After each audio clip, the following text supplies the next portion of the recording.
Welcome everyone to a new episode of Slippery Slopes, and I hope your Sunday is going well.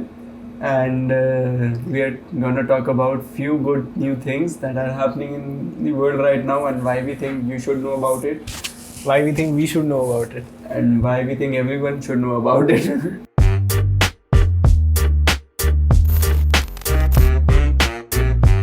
Last time was an adventurous one. Yeah, it was pretty adventurous one. There was a fire, there was phone dying. Yeah. In the end, our camera died. And we entirely missed on one segment. We really wanted to upload but couldn't because, of course, our phone died. But we are the people in the arena. This is how it gets done. This is how the hustle goes on. Gary Vee. Or yeah. Spotlight of the world is on President Nayib Bukele, President of El Salvador, who just legalized Bitcoin as a tender. जैसे हम सब के हाथ में 10 रुपए 20 रुपए का note होता है, and that's a legal tender that government of India, regulates. RBI regulates. Similarly, Bitcoin is now a legal tender in El Salvador. We might just be the most vocal Bitcoin supporters in India right now. As of now. Except if we do not count the NRIs, yeah, Nawal or Balaji's or these guys. Most vocal. We might just be the most vocal Bitcoin supporters. And if the government knows about this. Staying in India. If the RBI knows about it, we might get a chance at their committee. They might look us up for taxes or something. Or some, हमने दिए ही नहीं है, कभी हमने कमाया ही नहीं है, हमने बस बातें कर रहे हैं. ब्रैकेट में भी फॉल नहीं होता है, मिनिमम टैक्स के ब्रैकेट में भी फॉल नहीं होते.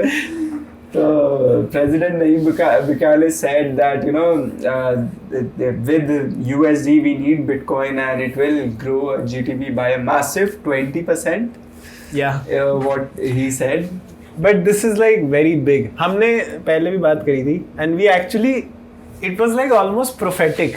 Yeah. We were talking about this on call with one of our another of our friend, and we were like talking about this, like how in the future a country may adopt Bitcoin as a legal tender, and it happened, and it might turn into something, and other countries also look.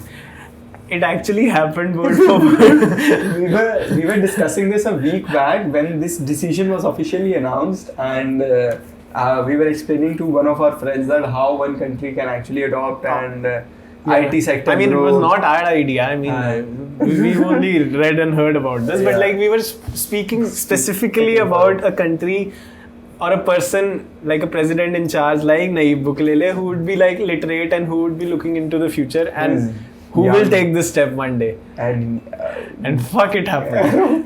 10 lakh रुपए ही मांग लेता कुछ और ही मांग लेता. But again, it happened and it had to happen because it was even. It's a tide that you cannot refuse to face. Bitcoin is becoming that standard of transaction, that universality, or let's just say that freedom in decentralization. It has to come, and it's not just. I don't think Nayib Bukele has openly said that, we love the decentralization, or we love, because he's the president. Why would he like losing control over people's money? But he can actually see how well his country would do if it adopts. And it's not just about only currency, to be honest. It's more about, technology. The technology that Bitcoin has to offer, the technology that blockchain in its entirety has to offer, the standard of internet and how, investments could become more secure with decentralized finance, how investments could become more real-time, more quick. So it's just not about currency to everyone watching this or listening to this. It's more about technology as well. Today, us buying Bitcoin or us, getting into Ether or getting into any other coin except for meme coins, coins that actually offer some value. Shibuya. Shiba Inu. No, Dogecoin, Shiba Inu, yeah. Doge has backers. Doge has backers. It might just be turned into a conventional coin. Doge has backers. Dogecoin again. It has backers because it was one of the first meme coins. I don't think it's a meme coin anymore. It's people's crypto, as they say. But let's wait. Let's see. Like, it has a meme on its face, and it is like the leader of the cult. But I don't think, because I don't think Elon and these guys, Doge developers are seeing it as just a joke now. Yeah, now because I think they see something in it. That's because now a lot of people now are holding to Doji. That's one case, because I've got some Doji, but that's not a very big amount. Again, a disclaimer: I have some Doji, and it's not a very big amount. It's a negligible amount.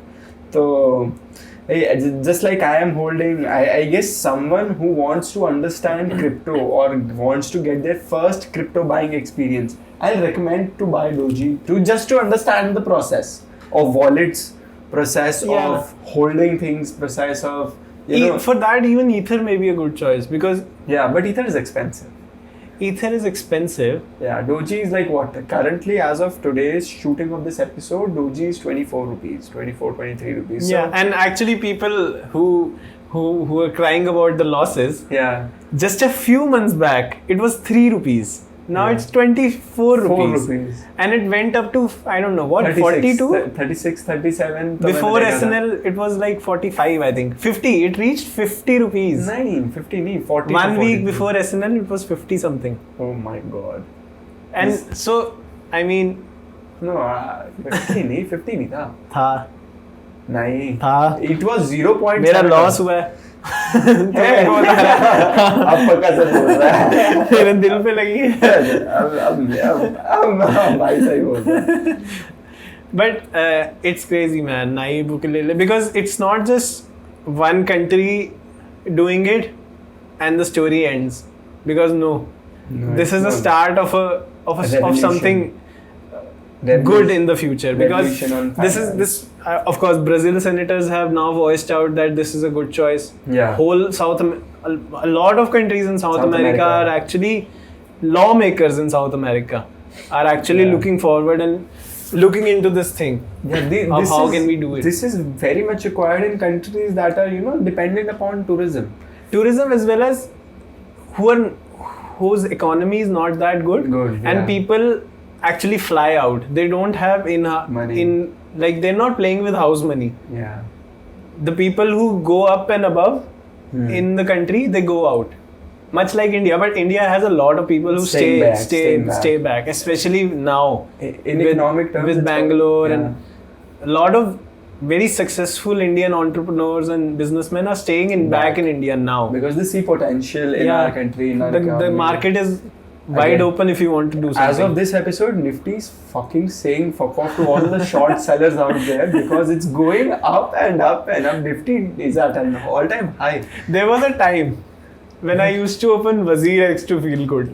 There is a time now. Now I open Kite on Zerodha. Exactly. Now open Kite and see, yes, life is good. Life is good. Let's go. Now I literally switched. I don't open Wazir X. I don't want to be disappointed in the morning. Invested in the start of July in May, start of May, if you would have invested in Indian stock market to an average share, let's just say top. Let's just say an average investor like thing. Not ITC. Not ITC, वो same ही रहता. But on a share, so the market wave मैं बस बताना चाहता हूँ कि you would have gotten till now 9 to 14% of returns. Yeah, for sure. 9 to 14% of returns in just a matter of 35 to 40 days. It's rising like petrol. Exactly. It's rising like petrol, and of course every day before investing something I do feel कि यार bubble तो नहीं burst हो जाएगा Nifty का, मतलब I don't know. But every day it's reaching new heights, and that's pretty awesome. I think it's a lot of that is to do with these startups going public. Yeah, Zomato is going public. One after another. Yeah. Paytm is looking at a $3 billion IPO. Yeah. $3 billion IPO. How do they do that? But man, that is one of the biggest IPOs India will ever see. And it's actually at par with like international IPOs. Yeah. Zomato is a loss-making company. हमने बात की है. We have done this. So वो तो interesting होगा, but Paytm going public would be very, very, very huge. क्योंकि Paytm has potential in like outside African countries and stuff like that. Even with Paytm, I somewhat see an integration with crypto as well. On the platform that Paytm works, I see, because if you look at Modi ji wouldn't allow it. अरे मोदी जी को कर लेंगे, digital India लाने वाले. This government is pretty much digitally accepting, to be honest. The way they have reacted to crypto for now, Yeah. I see them as still speculating, but I like the fact that they have not been dismissive. I really thought that this government might be dismissive, might be on a back foot when it comes to that. New disruptive technology. Yeah, because they're conservative as an ideological standpoint of view, but I like how they're treating this. Yeah, because they're handling good. In this sense, it's fair. We have to give it to them.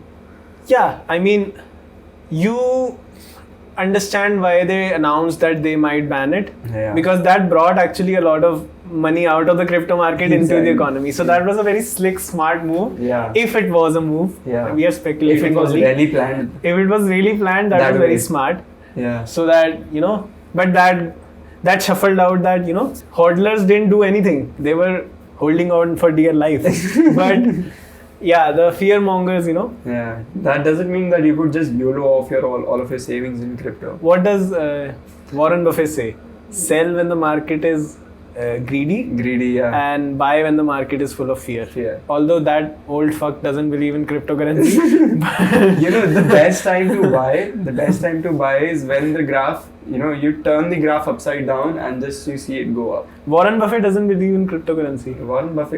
But Warren Buffett is 90 year old. He doesn't really understand technology, he doesn't have the remaining time to understand crypto. Maybe I'm not wishing anything. He's 90. Charlie Munger, his partner, is 98. And they hold company meetings. Still, he held a company meeting like weeks ago. 98 and 90, still going strong.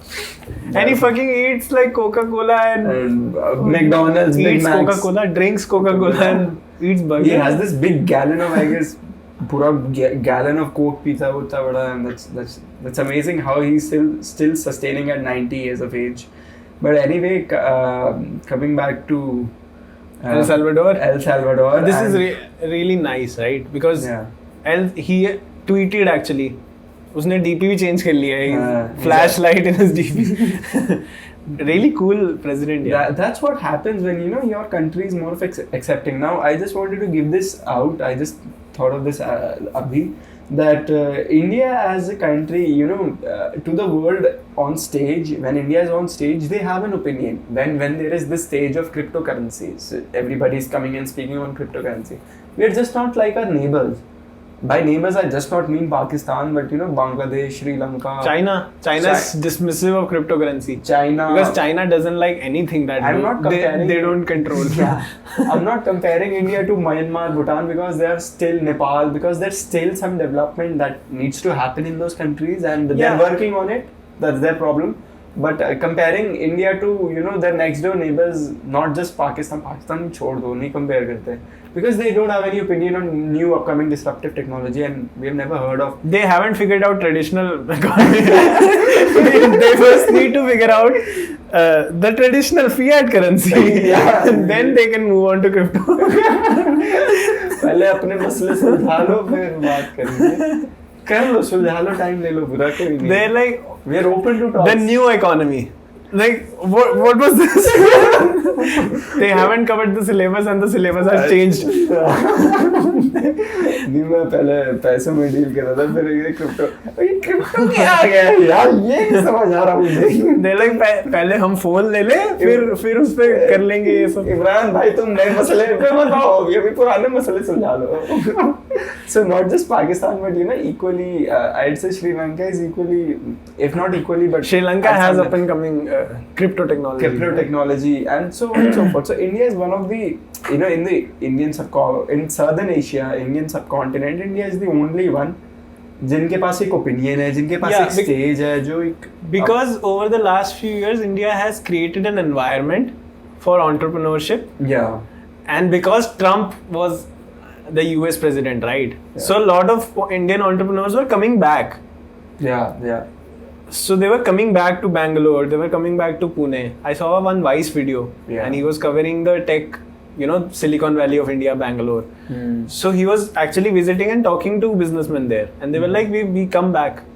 If we were not being favored and if we were not being given ideal conditions, we are very happy in the Indian market. Yeah. So intentionally or unintentionally, over the last few years, the entrepreneurship shift that we have seen is huge. And with that comes new technology, and new technology came cryptocurrency, and now you have a Xerex, you have Matic, you have all this. So I don't know if India saw this coming, but eventually it came, and it's fitting right into the puzzle. Yeah, because that's the best point. Because who are the most accomplished technological gurus or tycoons in the United States? They're all fucking Indians. Exactly. Right? Naval Ravikant, Pichai, Sundar Pichai. Ek to all CEOs are Indian. Yeah. Mastercard CEO Ajay Pal Singh, Satya Nadella, Sabir Bhatia. Yeah, IBM CEO. Every CEO, almost every company. Adobe CEO. Yeah. I mean, all are Indians. So, I'm not saying that these guys are in favor of crypto, but there are a lot of guys who are actually in favor of crypto and who are Indian origin or related to some kind of an Indian heritage. And that translates back here because these guys are also in communication with them. So it's all about, let's just say that this entrepreneurial wave was always there, but it never got a stage. Let's just say that because I've seen a lot of people, doing small businesses. Now I myself have a startup with me, but I've seen a lot of people doing home cooking and selling and home bakery. This product based, SaaS, software as a service, entrepreneurship wave has been more openly accepted in this government's regime. Let's just accept that. That's a fair ever point. Since For sure, the push that this government since 2014 the government has given to these Skill India, Digital India, to these businessmen is crazy. Made in India. The startup culture that they have brought in the country has right now. If I'm an entrepreneur, I would be fucking out of my mind to leave the country right now. Exactly. For us, because let's just say for us, as I have my startup with La Cartel, and so for us to register in micro, small and medium enterprise scheme, and then getting those, we're thinking of getting loans at interest rates that are bare minimum, and again, so these offerings that in recent times that small finances banks have been without collateral, I can get a loan at a minimum interest. These pushes have been. Do you follow that YouTube channel, Catching Up with Billionaires or something? The channel that covers all the startup news of India, all the startup culture. Is that Josh Talks? No. There's a foreigner guy, actually a Gora, covering Indian startup news, and he actually does a very good job with Indians. It's something with billionaires. Yeah. And one of my favorite channels, I don't remember the name. Sorry. But I feel apologetic. I feel apologetic. Apologetic to whoever appears there. But he actually covers the startup news every week. They do a really good job. They also have a podcast. They cover everything that is going on in the Indian startup scene. And you watch that show every week. And you're like, fuck, what is happening? So much is happening. There is a lot of good brain in this country, and in our pilot episode, just like we said, Padega India, Padega Australia, England, China, Canada. But the point is, like, if you see now the current scenario that Indian markets hold and the entrepreneurial shift that we are getting, the stage, the facilities, it's going good. And to whoever listening this, whether in USA, Canada or Australia or any of our friends, Australia and US. We have Australia, US, we also have Canada. So we have friends all over abroad, and there in our 12th standard, of course, we saw so many people applying for universities outside. Yeah, because So many great minds, people scoring 90, 95, 95. They're like, I think go abroad. You know, when I was in 9th, 10th, 11th, I thought the standard thing is to do your graduation here. If you're not like rich, I get if you're not like rich, if you want to allocate your expenditure, your financial resources to just one degree, yeah, you would choose the postgraduate degree. yeah. So it's the thought process. The normal thought process is do a graduate degree here, be Yeah. it enginering, be it anything, BMS, BBM, Undergraduate. any undergraduate degree, and then go out, give your GMAT, give your GATE for engineers and stuff like that. One of Go our out, friends then go scoring out. shit scores in GMAT. Yeah, fuck you. What was his course? 760. Fuck you. Fuck you, 760. One of our friends scored 760 out of 800. He'll go to some fucking Ivy League with all political correctness and waste his 1.5 years and come back here and do some entrepreneurial shit. Maybe he finally. would never come back here. That's one possibility. Stay there. Stay there. Yeah. That's what people say, and staying there and then it's a great loss. It's like, but you understand, right? For a traditional Indian family, they see a better life outside, and I understand why they think like that. Because I used to think like that. But even I used to think like that. It's like, but it's changed. The conversation, The conversation is, if you want to win, if you want to actually win, there's a linear growth. Yeah. There is a linear path, right? You want to do this, you want to do this, Step by get step a job, approach. and that's a step by make a step good approach. life for Yeah. yourself. Going out makes sense. Yeah. But if you want to risk something and go way up, like an exponential graph, I don't see a better place than if I was in a foreign country, I would come here because the market is so open up. Yeah. It's literally the United States that was in the previous century, which was the American dream. Where does that come from? It's coming live in India now. Yeah, the because Indian dream, something like that. Yeah, I really believe so, because it's happening. We see our YouTubers, we see our entrepreneurs, we see these guys, Vijay Shekhar Sharma, Ritesh Agarwal, Oyo. Yeah.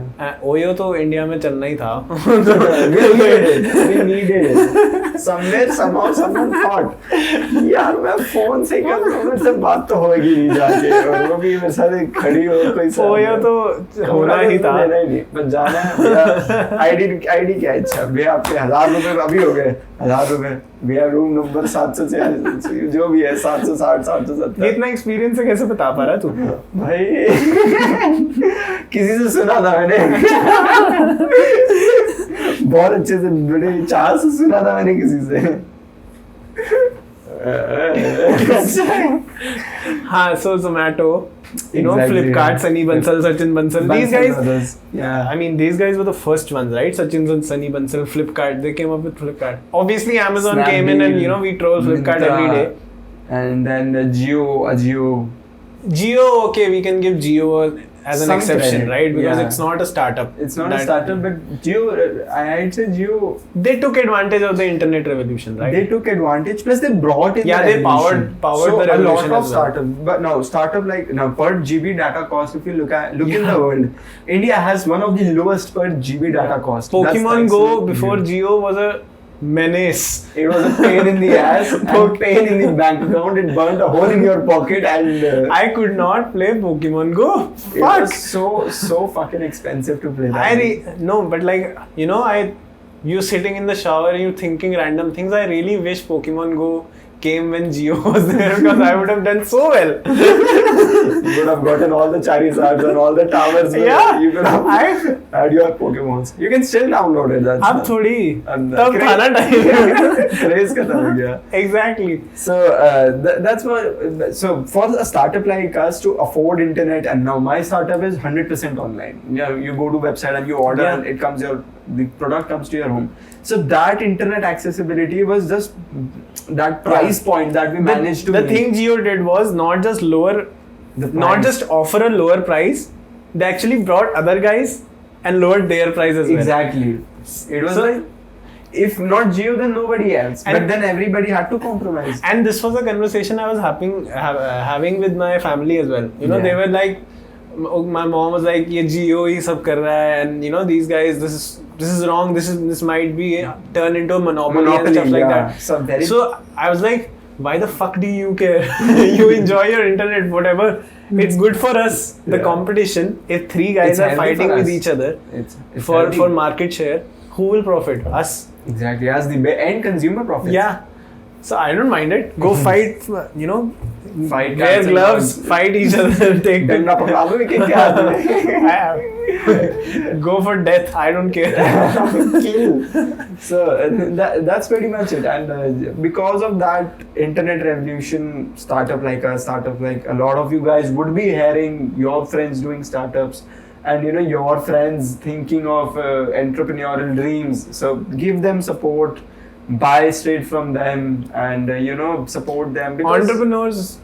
yeah. One day, you know, इतने हो गए हैं, मुझे ऐसा लगता है कि हर कोई बन रहा है यार. Yeah, there's a lot of that, you know, because याद है जब engineer wave was there, engineering wave. Yeah. So a lot of people who were not engineers were becoming engineers, and they Yeah. did not do well. It needs, you know, that thrashing, that, you know, Yeah. chatai.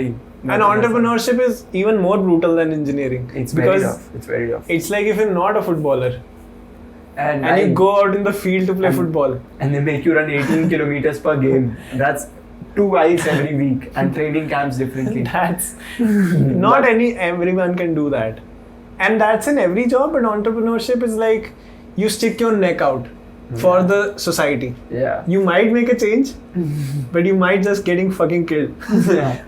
Or you might just get, you know, cancelled by the society. Like if society doesn't like you, then not society, but if your surroundings, your Yeah. environment doesn't like you, doesn't. And this is by country like El Salvador excites me, because Southern America is, let's just say, not that developed. Even if it is developed, it's not that economically doing well. The whole of South America, there's crime, there's There's a lot tax of evasion, crime. there's trafficking, there's a lot of problems that South America has. There are beaches and there are Mountains. Latinas. what dancing. kind of mountains? There So- are beaches, Latinas. So there's a lot of tourism stuff, but Yeah. otherwise, it's not a place you would settle in, right? Yeah. You would not like to settle there unless you know martial art Yeah. or you have a gun. So this could actually turn Southern American countries into something positive. Very Because positive. as the guy himself tweeted out, and you know, he has said how it will help El Salvador. I don't know. We were reading this stuff just earlier, right? Yeah. It would increase the GDP by 25%, the growth rate, Yeah. and you know, I don't know, save $20 million per year in taxes that go out, Remittances. because most of El Salvador, the people who are earning are actually outside El Outside El Salvador. Salvador. So they send back money, and a lot of that goes into taxes. Same with India. Yeah. A lot of NRIs sending money back. To India. You know, you factor income from abroad. That's an economic term. for yeah, me. you what is that, balance of payments? Yeah. Balance of payments. And it That's gets factor disturbed, income. right? Because NRI earning FIFA, money yeah. and giving back to their families, a lot of that goes into taxes. So if you're a Bitcoin, if you're sending Bitcoin back, There's no tax. You're getting there's 100% no tax. of There the might be amount tax, you know, transferring that. taker fee and creator fee. That's 0.002%. Yeah, there might be some tax involved in, you know, converting the Bitcoin into dollar, as El Salvador uses dollar. Yeah. So there might be a tax in that, but that's much less than remittances exactly. for foreign money coming back into the country. And So go on. it's just you know, a step that was long due. Now because Yeah. you know, Bitcoin or cryptocurrency as a whole domain is now so famous, so known, so understood by, you know, youth like us, youth like you watching, youth like, you know, your friends, your neighbors. Today it's like this. Back in 2017-16, it was hard to find someone who knew crypto, right? Yeah, we heard super about hard. crypto in 9th or 10th, right? Yeah, we heard about it, but it was hard that everybody knew what crypto was. Yeah, I don't know if तेरे साथ ऐसा था, but I heard about Bitcoin or stuff, Yeah, and I had no idea what Bitcoin is. exactly. I was like, mining होती है, हाँ. there's something like Bitcoin, And it pops up. and it's the value is very high, and that's it. My uncle bought a Bitcoin for 22,000. He's living the dream, man. He's living the dream.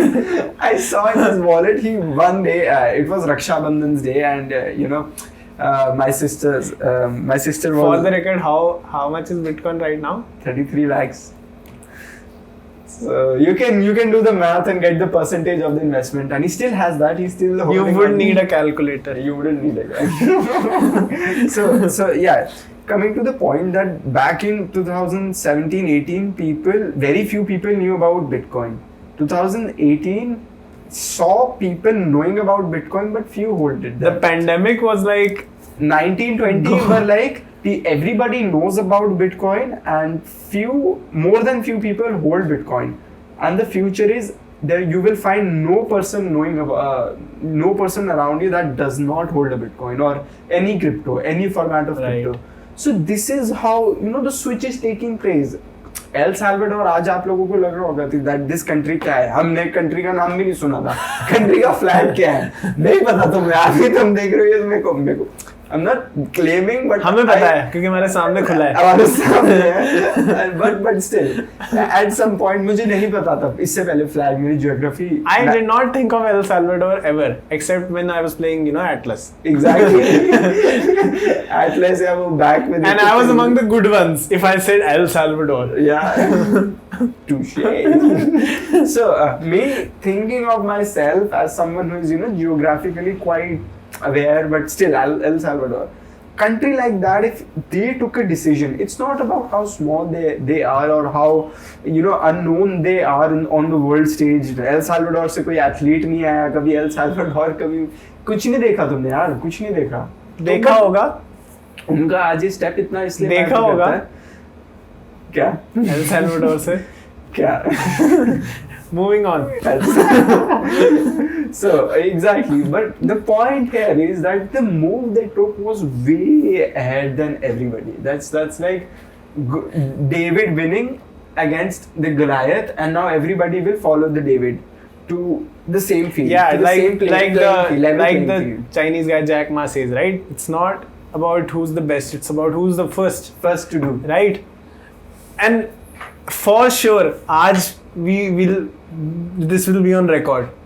Other Southern American countries are about to follow them. Exactly. Let this be out there. I am staking my claim. Going for gold. Same here. अच्छा अगर नहीं हुआ तो let's put a stake. अगर नहीं हुआ तो क्या यार, podcast will go on. Life goes on, but again, even I'll also stake this that yes, other countries have to accept Bitcoin, because not only it's about countries being totally dependent upon tourism. If you go to Brazil, they have something. Brazil is quite developed country, but El Salvador, Peru, Chile, these countries have a lot less in production. Again, capacity. Brazil is also what we see is developed, right? There's Yeah. only Rio de Janeiro, and even Rio de Janeiro, the part we see are the people partying. Statue Right? We don't see the favelas. Yeah, you don't see the favelas. Except in Fast and Furious, and that is not pleasant. You do not see the gangsterism that is around Brazil. Yeah.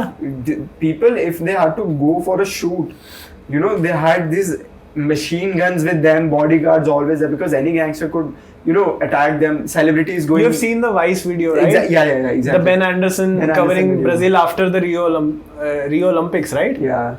They covered up the favelas with walls, Yeah. like our guy did in Ahmedabad.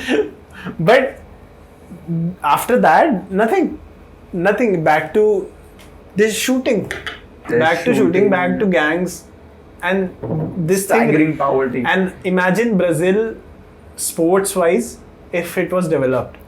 You see Brazilian sports guys, especially in football and martial arts. Not just Neymar, Ronaldo, but everywhere. Brazil people, if they were developed, if they were, out on a level playing field as the US or Canada or had the... They would fucking kill these guys. They would. They would actually not give any mercy to these guys. Exactly. I have a Brazilian friend. She met me on an international competition. Her name is Julian Salvador, and she lives around 210 kilometers away from Rio de Janeiro. And there was this huge COVID crisis that was taking. You know, Brazil was hit worse. You know, then it came to India, but pehle Brazil was suffering a lot, and she it's told still me, suffering, right? They have a president problem. Yeah. Jair Bolsonaro, shout out to Jair Bolsonaro. That guy is amazing. No. He has the balls to do things. What the fuck, man? He's like, I'm dumb, but I'm publicly dumb, so I have balls to... He's the Southern American version of Donald Trump, which means he's worse. Shout out to Jair Bolsonaro, bro. He's not watching us. I am not scared at all. So, you know what Julian was telling me? She was telling me that the vaccine, they told us, arrived at the center, and it took us, you know, nearly 2 days to reach, to cover a 200 kilometer distance because of checkpoints.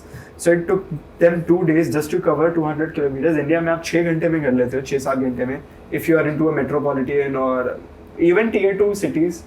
So you can cover up that much of distance. So it took them 2 days just to reach Rio de Janeiro and to enter, you know, that city hospital that they have, one in the center, just to hear that they are out of vaccines. But they were told along the way, all time on the radio, on news, the vaccine is available, everything is available. And they got stuck, they couldn't come back. Yeah, they're fucked up, man. Southern American countries is... What we see is not at all what it is. Exactly. We see Argentina, we see, you know, Lionel Messi. Yeah. But there is more to that. Argentina's capital is what? Buenos Aires. Buenos Aires, right? Yeah. There's crime in Buenos Aires. There's legit a lot of crime there. There's crime in Rio de Janeiro. Brasilia is the capital of Brazil, by the way. Yeah. Sao Paulo is. It's Brazilian. Did I say that Sao Paulo is the capital? I'm just giving out a fact. I'm bragging. Yeah. He didn't knew about Buenos Aires. 1-1. I knew about Buenos Aires. But you never said.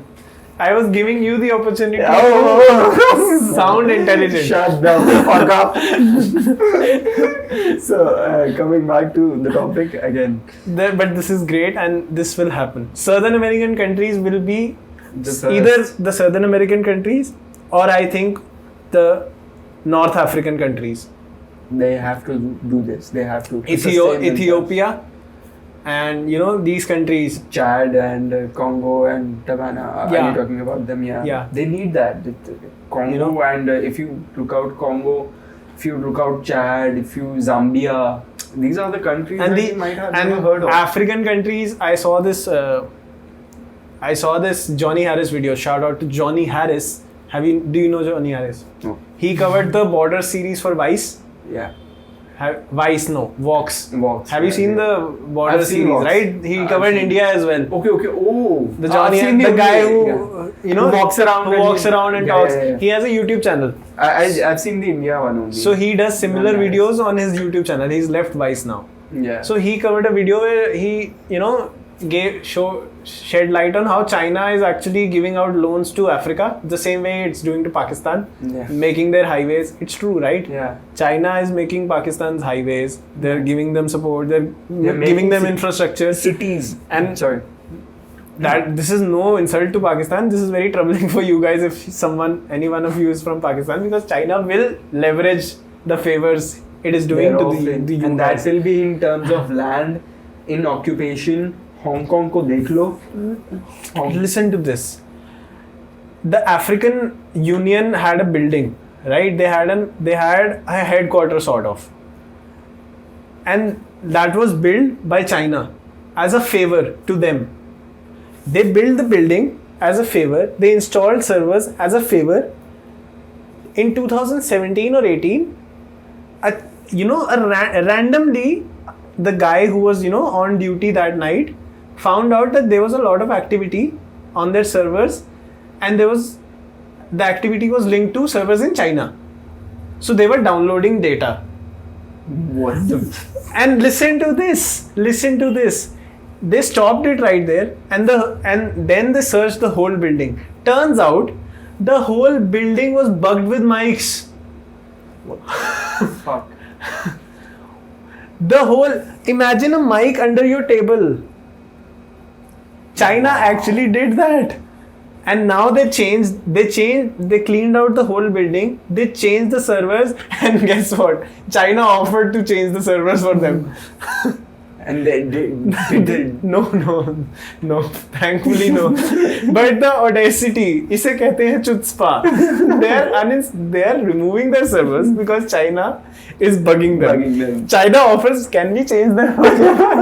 Just wondering if you would be interested. What the fuck? This bilateral trade that I have to offer. What the fuck? Dude, this was pretty new to me. And this actually happened. And China is apparently involved in every African country except one. Right now, as we speak, they're making dams, they're making bridges, they're making buildings, they're helping with infrastructure, and this is all a favor. And giving out loans. And they will come one day. They will come one day to Africa, they will come one day to Pakistan. Similarly.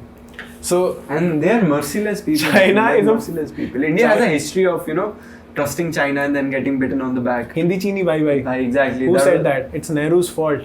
Fuck But you. Nehru. No, I'm kidding. It's all Nehru's fault. I'm not kidding. He might be kidding. I'm not kidding. I'm here right now. That's it. Vipul Goel said, right? Hindi chini bhai bhai, अब भाई भाई बना दिया तो land dispute तो होगा ही भाइयों में. But China is a fucking crazy land, man. China, these guys, And right now, China is actually not in favor of Bitcoin. Yeah. But inside job, let me tell you something. Chinese engineers and scientists making their own are making quantum computers. They're researching about quantum computers. They're researching about cryptocurrency, decentralization, everything. Because all they want to do is beat Russia and America. That's true. And the path America is taking right now, I am scared for the future. You know what? One day or the other, I just believe that the time has. I can see, the news that I'm taking every day, the news, that we are listening every day, and the global happenings that are happening around the world. I can see America left behind. That's my opinion. Because people over there are they're changing very fast. And the amount of that's not every change is for a change for good, right? They're changing. They're just not figuring out their direction that they need to go. I think the problem America has is because America is the land of the free, right? It is of no. I don't care what you say about the shooting thing. I don't care what you say about the racism there. I mean, I care, but to support this argument right now. Yeah. I don't care about the shooting thing. I don't care about the criticism it gets, the fun. It's politicians, they put themselves out there so that we can make fun of them. It's still the land of the free. It is. It is still the land of opportunities. The culture they have made up in the last, 50 century. years, all the music we hear, we listen to is thanks to America. Is thanks to, the United States. It's undisputed. You listen to English songs, I listen to English songs. And it's all America. But I'm shifting to Europe now. I mean, why have they found out, electric guitars, electric music? Why are these guys coming up? Because America started that way. The absolute freedom that they've given themselves. So it's like this, right? The founders fought for it. Then the few generations ahead of it, they saw their founders fighting, so they valued it. Now America is so free that they've just they've let go of the value they hold, of that freedom is, right? And now they're focused on being politically correct. Who's not saying the correct pronoun? Yeah. Who's doing this? Who's doing that? It's not rubbish per se, but if you have China attacking you, and you're focusing on so many things that you just don't know in which direction you need to go. That's right? What I'm talking about for America. I follow Tim Kennedy. Yeah. Do you know Tim Kennedy? Former UFC fighter, Green Beret, right? He put out a post. He's a very patriotic, American soldier type kind of a guy. He put out a post. The United States of America actually deployed a diversity officer in the US Army. And he put out a post like, I don't care what color you are, what race you are, where you come from. If you're an American and you're in the army and you can be helpful, come. I don't care about what the diversity ratio in my army is, because if China attacks, they are not looking at, okay, if are all the people getting equal opportunities here? Let me just think about it again. Where are the Asians, American Asians, Asian Americans? I don't think China is thinking about it. So he was like, what the fuck is happening in my country? What is this? And they actually rolled that back. They were like, okay, this might be just too ludicrous. Because America will go down if they're going on that path. Exactly, that's what I'm saying. Because they're focusing on a lot of things. And it's not like... once. And this is not like us Indians sitting in Delhi commenting not irrelevant things, right? Yeah. America going down would affect all of us. Exactly. It's gonna affect a lot of bilateral trade across the globe. Exactly. Across the globe. And that's problemsome. That's very problemsome for all of us. Yeah. And Tim Kennedy was asked, United States gets criticized for involving itself in the Middle Eastern war and stuff like that. He put out a very good question. I still don't have the answer. He said, if not us, then who will do it? If not us, who will stop these terrorists? No one. They're also financing these terrorists. If you don't know that. Yeah, I know that. Backdoor, they're selling weapons. But who? Again, terrorism can be solved with one quick decision. Yeah. That's nobody sells weapons to them. And then America is selling them the weapons. thing is, who fucking killed Osama bin Laden, right? It was America because Osama backed them. Again with the World Trade Center. They wanted the oil. Osama had a disdain for them, right? Yeah. The whole story, right? He wanted oil. Osama was like to the Saudi kings, why are you giving them oil? They said, shut the fuck up. This is not Afghanistan. Go back to Afghanistan. He was like, I will take revenge on America. World Trade Center happens. 9/11 happens. Yeah. But the great thing about America is like, fuck you, we will find you and we will kill you. We don't care how much it takes. We don't care what it takes. This is never happening again on our land. Imagine if India did that. Because 26/11 happened. And I don't think... this is not to discredit our Indian army. I love the army. I'm a very patriotic in that way. But an American-like step hasn't been taken yet. I guess all of them are dead now. Hafiz Saeed is living very freely right now in a Pakistani hotel/jail. And if you're watching this, fuck you. Hafiz Saeed, fuck you. I mean, fuck you terrorists, right? As AIB said. Fuck you terrorists. Exactly. But you see, and Tim Kennedy said this, right? He was like, 9/11 happened. The next day I was in the recruiter's office. Yeah. He actually narrated a story. He's like, 9/11 happened. The second day, I went to a recruiter's office to get a gun in my hand as soon as possible. And what did I find? A line that extended up to the next block. Yeah, block. Yeah, I've heard this. I don't think that happened here. Because the Navy... I know more Navy SEALs than I know Indian Army guys. How about that?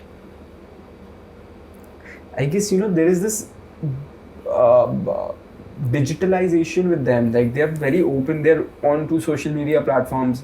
Indian Army people, if you look at, great people, there was Karan Manik Shaw, one of the great Indian generals. And again, these people, they're not more onto the platforms of today. So that's why we don't know about them. But again, there are good people. There are fucking Marcos, our version of Navy SEALs, right? Yeah. There was this video, they crashed the Navy SEAL heli, right? Yeah. But Jocko Willink, I know Jocko Willink, I know Tim Kennedy, I know David Goggins. I can name US Army people. Because they're more social. I can name them, right? They're more social in this aspect. I know GD Bakshi. But you only know GD Bakshi, and we all know GD Bakshi for one reason only. And it was pretty true. Yeah, this is not... And that's the type of attitude we need. I don't know why he was criticized for that. He should not have been criticized for that because he was saying facts, pure facts. He might have been criticized because, at that very moment he would have, representing the army, language. Public, right. But the fact is that he was speaking facts. True, raw facts. And so, And GD Bakshi got famous because of that. And now GD Bakshi is doing much better work than the Indian Army is doing from the aspect of promoting and, giving that fire to people to join the Indian Army. What is the Indian Army PR department do? They run out ads. What the fuck is that ad? There is literally no budget that has gone into these ads. Yeah, at some point I'd agree, but we can do better. There is a lot of passion in the army that we see in, tier 2, tier 3 cities, and there are people, they give their life for army and they have this just one goal.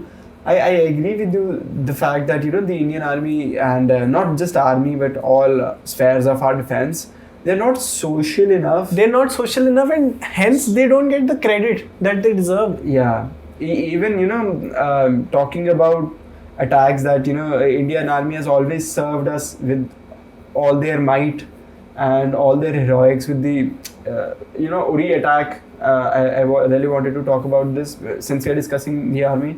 Uri attack was one of the, greatest steps that army ever took, and, it was 100% success, and we did crush a lot of launch pads out there, and we fuck you terrorists again. But the time there was a lot of people, a lot of youth that never knew about what happened in Uri until unless the movie got made out. Exactly, and the movie made, and I still don't know who the main guy was. Who was Vicky Kaushal playing? It was based on some character, right? I still don't know the name. That's pretty saddening. It's not that we're demeaning or any sort of, we have this suggestion that be more, if the army could have been more social. It's like a protocol or something that they have to follow. Maybe it is, because it's not just, it won't only promote, intelligent young guys. I'm colorblind, so I can't go into the army. Otherwise I would have, but I've thought of joining the NDA, National Defense I'm Academy. colorblind, right? I can't do it. Physically can't do it. I see green as brown. I physically cannot.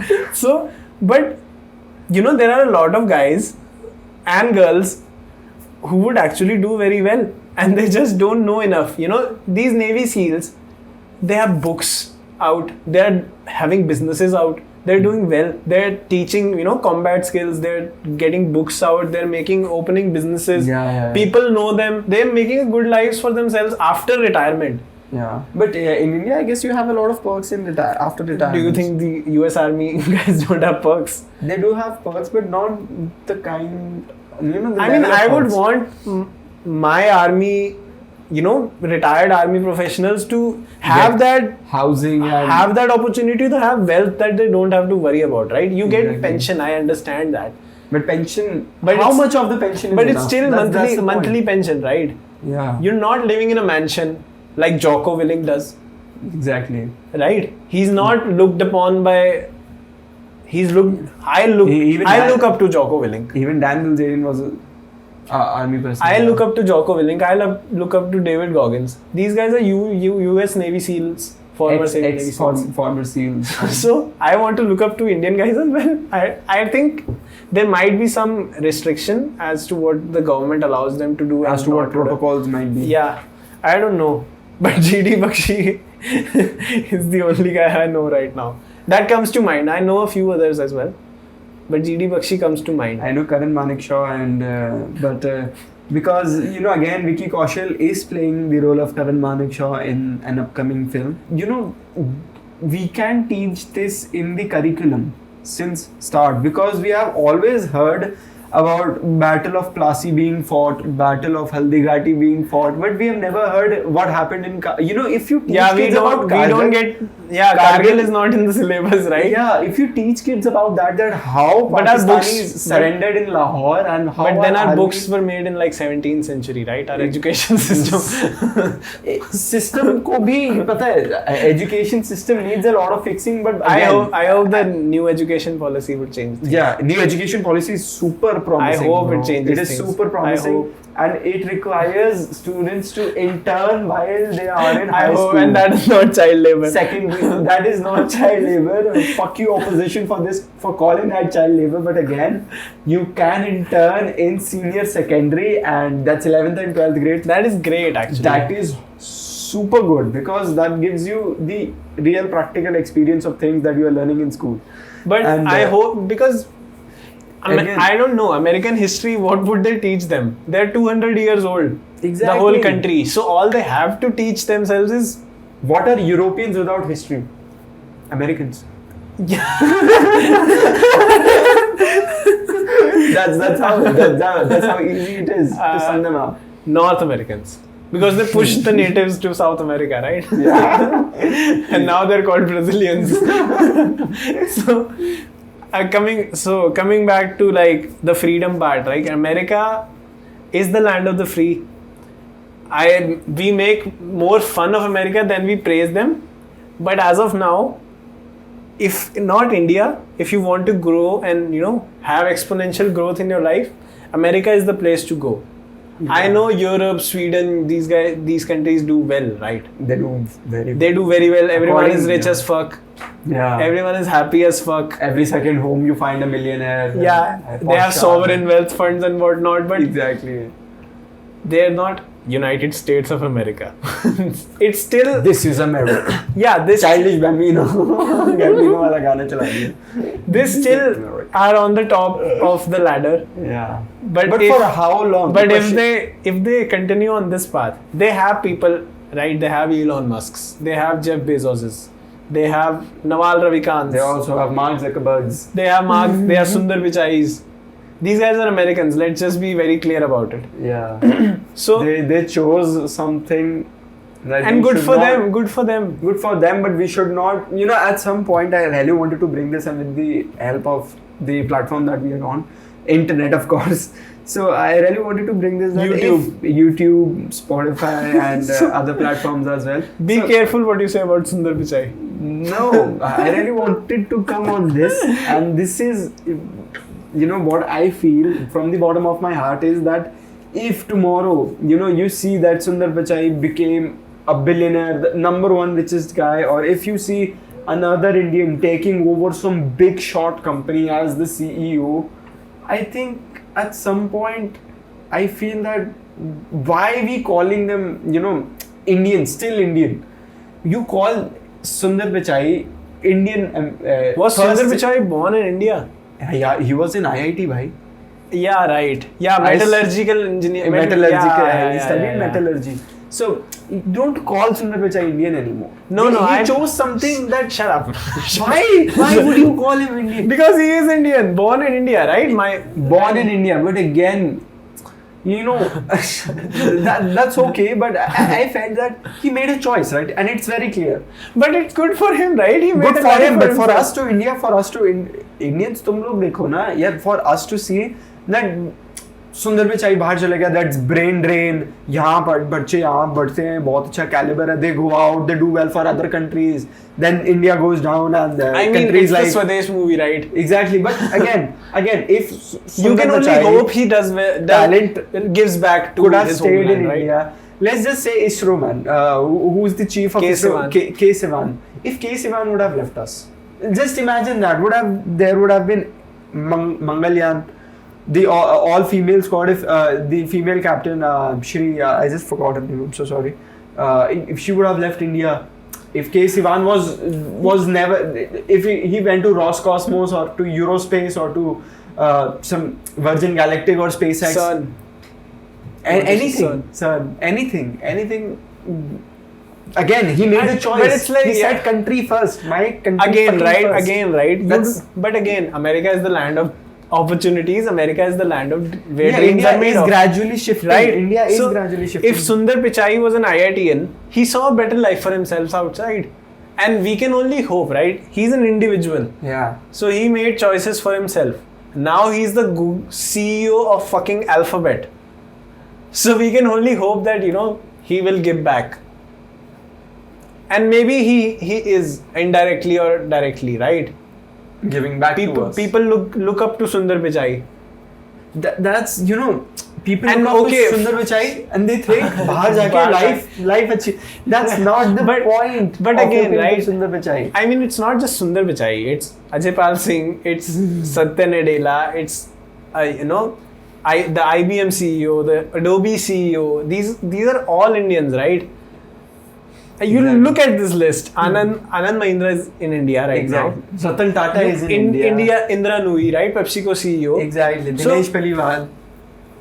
He's Shantanu Narayan is Adobe CEO. Exactly. So these guys are, I don't know, they're inspiring a lot of us here. They're inspiring. Do you but not look up to them?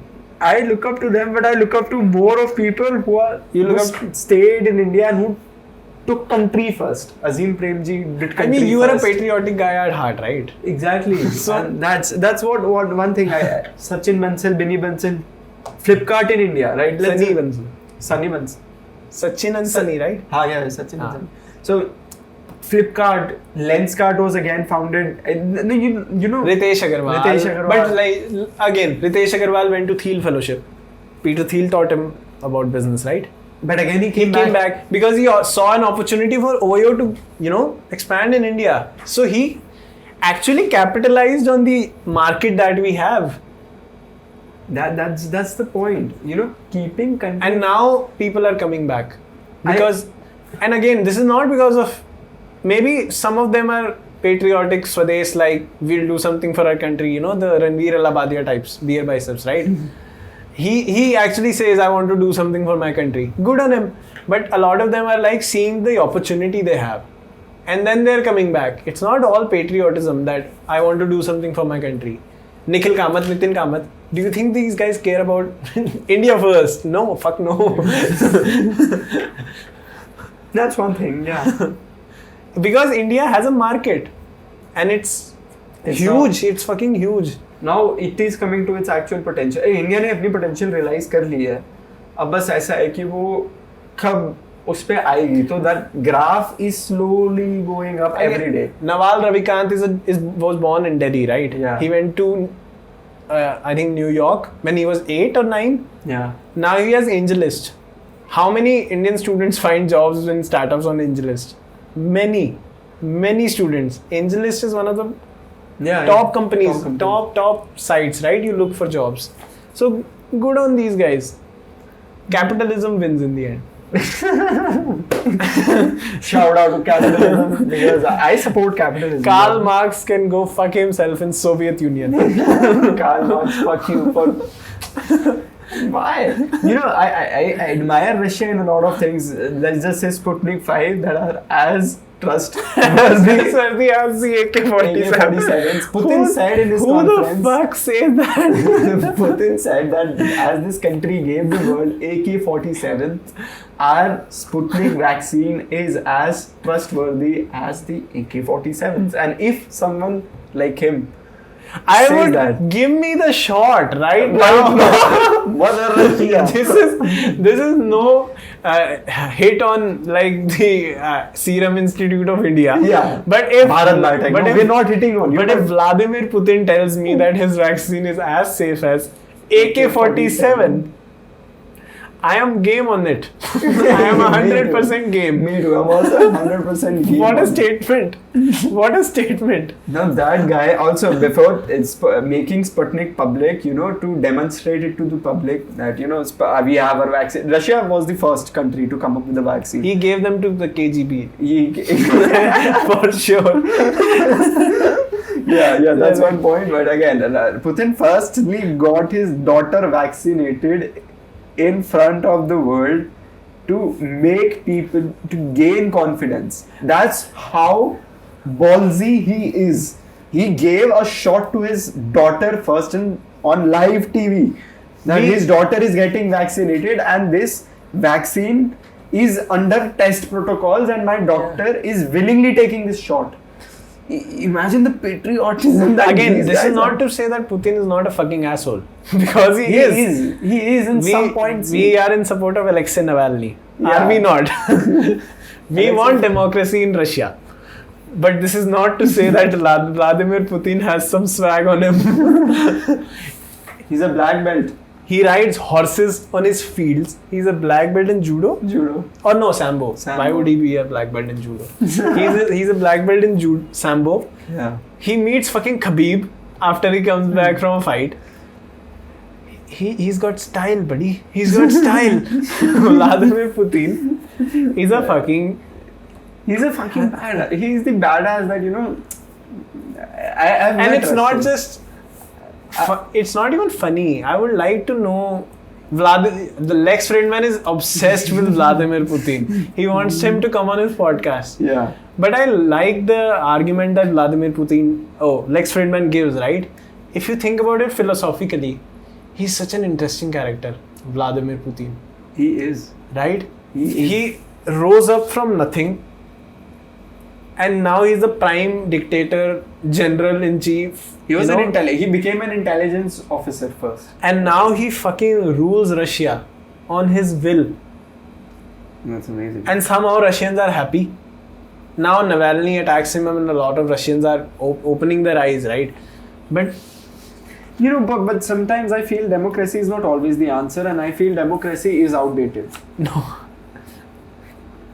Winston Churchill said, right? What?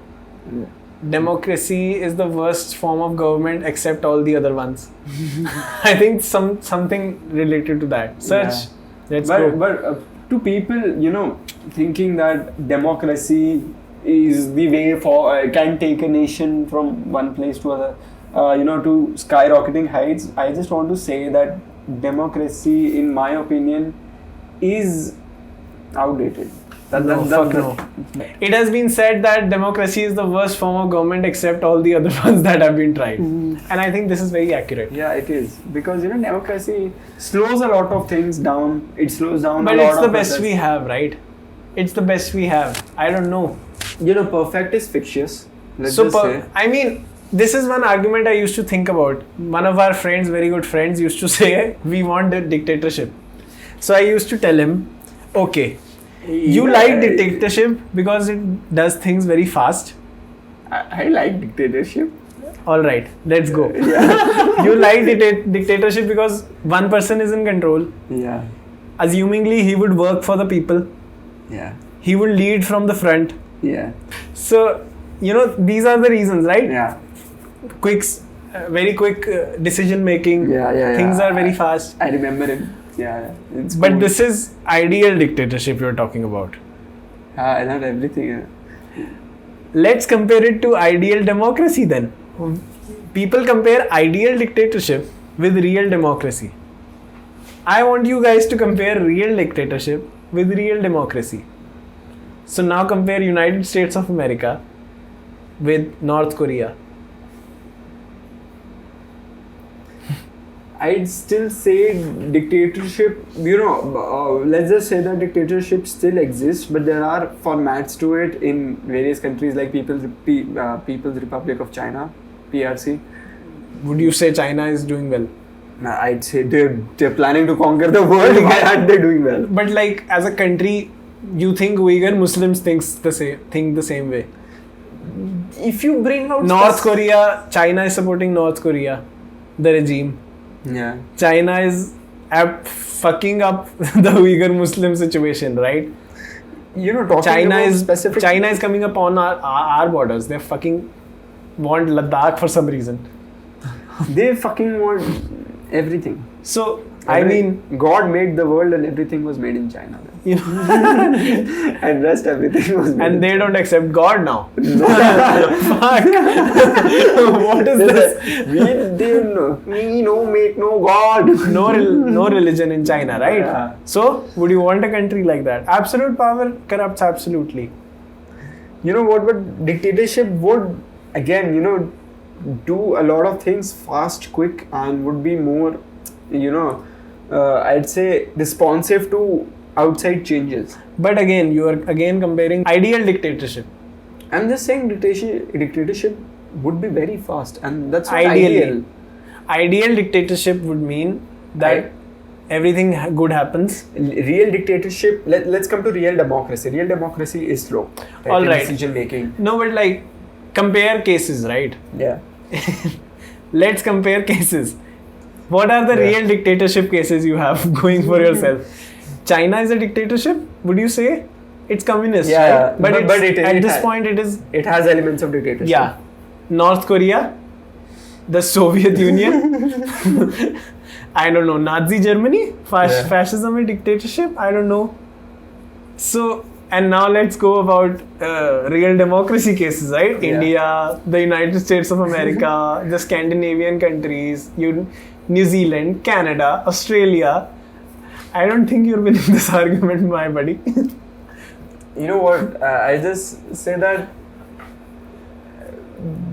democracies are there, but again, democracies have that element of socialism with attached to them, like for the people, of the people, by the people, and that's not how you could sustain in a long-term way. We are doing pretty well right now. But for how long? I mean, this is the best. This is the most peaceful we've ever been in history, right? When was the last In war? a lot of 1947. democracies, if you look at, if you were talking about real democracy and real dictatorship, a lot of real democracies, let's come to the fact that a lot of political parties that we have currently running for state elections or running for center elections, they're not well formed, and there is always horse trading going around. I'm not saying democracies. In real dictatorship, that never happens. But again, in real dictatorship, again that thing, right? The Nehru example, right? When Jawaharlal Nehru became the PM of the country, he was in a village. A woman came up to him, and I don't know, she slapped him or she hit him or she was shouting at him like. No, but like, I think this was a real story, right? You were saying that if the British will go away, तुम बोलो कि अंग्रेज चले जाएंगे तो हम खुशहाल हो जाएंगे, अब क्या हुआ, ये क्या हुआ, वो क्या हुआ, and he replied like, the fact that you're coming up to me, slapping me and shouting at me means you're much freer than you were before. That's okay, but again, Nehru deserved to be slapped at that moment. That's one point. I don't care what you say. The guy said a good thing. He deserved it. That's at some point. I don't know what sentiment you have for Jawaharlal Nehru. You know what? You enjoyed a Children's Day holiday, so shut the fuck up. I never enjoyed it. I just wanted to make a point that Nehru could have done a lot better. Let's not stray away from the topic. You are very emotional about Jawaharlal Nehru. He could have done a lot better, but again, let's come to again democracies versus dictatorship. And again, in democracies there are struggles, right, and movements by different communities, and that is very common, and that definitely slows down a lot of things, and that slows down the progress of the nation as a whole. And that's one thing that doesn't happen in dictatorship. If you look at China, there were students. Which square was that? I guess Tiananmen Square. They fucked them up, and they're like, okay. But like you don't support that, right? Obviously, I don't support that, but I want tanks, a government. The tanks coming up, and that infamous picture of that guy with vegetables in a vegetable. Have you seen that picture? Right, standing in front of a fucking tank. Yeah, that's what people. I don't think they enjoyed that. You know what? If you look at the Tiananmen Square massacre, if you talk about China today, do you think that China would have been as successful as they are today if they had a democracy? I don't think so. That's the point. Successful in, but again, they are becoming a world power. But like, let's go into minor details. Successful. How do you define success? As success, as in they have, just like we discussed earlier, that they have influence in Africa, they have influence in Asia with Pakistan, they have influence in waters, they are strong on every fold that they are doing. So you're saying success is they're doing well geopolitically? Geopolitically, they're doing well economically. Not geopolitically by having good relations. Geopolitically doing well by giving out favors, because they can give out favors and then holding them accountable for that. Favors do give out, good relationships. Yeah. Switzerland was the first country to sign a deal with independent India, right? That's a fact. And Switzerland was the first country to, shake hands with India after India's independence. Now, that's one thing that you could have done. Or the next thing, what's next thing? You just don't go out to a country and you say, how are you? You are now my friend. Let's hang out together. That's not how it works. You have to definitely prove your point that I can bring this on table. Yeah. You have this on table, and of course, we can have a mutually benefiting collaboration. Do you think China's investments in Africa is mutually benefiting? At some point, they will benefit, to also, they're providing infrastructure that African countries need. Of the year is infrastructure. They have good people, they have great minds, but they need infrastructure. China says we can bring infrastructure. In return, maybe Chinese could ask for favors like, let's just say, raw materials. Or bugging their buildings. Not bugging their buildings. Tell me what you are talking about. That is so racist. I'm so sorry. But no, again, coming out to the point that China can take out favors from them, and South Africa, not just South Africa, but the African continent is rich in a lot of resources and a lot of precious metal. African continent is rich, and maybe one day they could ask that for. That's how relationships are built. We are not doing that Kantanian theory, if you have ever heard of Kantanian theory. Kantanian theory is you do not, an ethic, it's about ethical values, and I learned that in my ethics class, that it states that you do not... What school did you go to? Not school, college. I missed it. Yeah, so in Kantanian theory, it is told that you should treat every person as end means. Like if I am with her Parag, so Parag is my end mean. I do not see Parag as something to reach to something else. That's Kantanian theory, and that's the basic, most ethical thing that you can do to as a human. As a human to another human. That you see them as end means. Not something as means to something. No, but means to an end. We perceive people as value, right? We perceive, exactly, and that's how relationships are built, and that's what I'm talking about. If China is so successful today, is because they are seeing, other countries as a means to a particular end benefiting them. Yeah, but like coming back to the point. So you're saying China is successful because it is doing well geopolitically and economically and its technology guys are doing well. Michio Kaku is one of the world's most famous physicists. Michio Kaku, they have their fucking son. China has their own son. Yeah, and they're having CRISPR babies and they're making babies out of thin air, right? But they can't have more than one kid. Now they can have three. Now they can have three. Now they can have three, but they couldn't have more than one kid. So India में बच्चा एक ही अच्छा. So a lot of female fetuses. China is fucking Haryana right now. You know what? On steroids. It's not like that. Yeah, because China is supporting the North Korean regime. China is sending Uyghur Muslims straight up to concentration camps. Yeah. The Holocaust is happening again. Literally. And China doesn't allow tourists to go everywhere. Your Jack Ma went missing. You say something about the government, you go fucking missing. Is he be found? Yeah, he's back. He's back. Good to hear. Good to hear. Chinese Arnold, I'm back. Yeah, he's back. Happy for Jack. I think they schooled him good. Yeah. Like, we will fucking kill you. Don't open your mouth ever again and be in your pajamas and you can live a happy good life.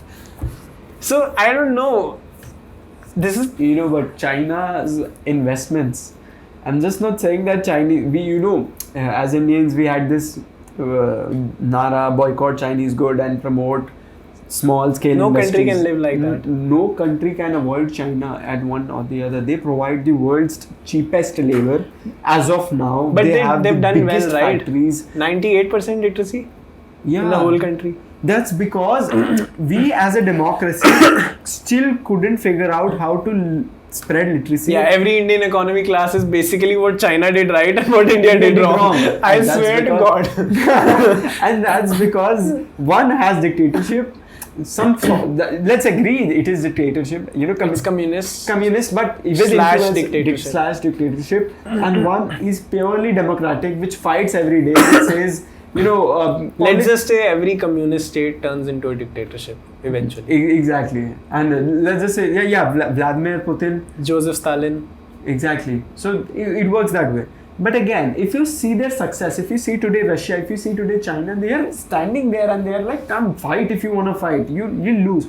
If you today see China as the bad guy, tomorrow if you could 100% boycott China, tell me if your nation could survive.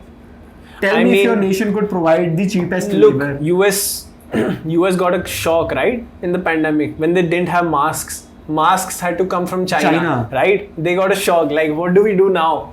You know? And I hope US learns a lesson after that, right? Exactly. I hope they make masks finally in the United Not States just of masks. America. There was just one glimpse of a day without China and you were fucking panicking. That's the power. I'm not glorifying China here. I'm just glorifying the effects of autocracy. One person ruling. But then it's China. They fucking give the world a virus, and we still don't know where it came from. Let's just say that's not the result of an autonomy. But we still don't know where it came from, and that's a result of the secrecy that they have. It's not China versus the world. We are doing dictatorship / But we can't find out the truth, right? Because China doesn't want us to know the truth. That's one way of a dictator protecting its, own brand value image. There is this black tourism thing where, you can, let's just say. But Jamie Metzel is a geopolitics commentator, and he was one of the first guys who actually pointed out that this might be a lab leak, the COVID thing. Yeah. He wrote an open letter with a community of scientists. SARS-CoV-2, yeah. So he wrote an open letter. He was one of the first guys putting up a case that at least investigate into this. So he told the only way some information could come out of Wuhan was that if someone in the US embassy in China got to know that they're looking for something, and if a Chinese guy or girl or Chinese native knew about this, was willing to come to the US embassy, secretly passing on the information under the table, and that is the only way you can know something about China, what's going out in China, that the world could know. So the pandemic is not because of dictatorship. Yeah, exactly. But why we don't know we still don't know the source, where it came from, how it happened, is because China is a dictatorship. That's one way to see. If you look at Russia, they're still called the Iron Curtain, and you do not know what's daily happenings in Russia. They only let the information out that they want. Yeah, it's not good, right? You have to see North Korea does the same. North Korea is much worse. Yeah, that's extremism. North Korea, the only difference between China and North Korea is North Korea didn't have a foresight. Yeah. So they didn't care about economy, they didn't care about technology, they didn't care about, and now they're fucked. And now they're meeting Trump.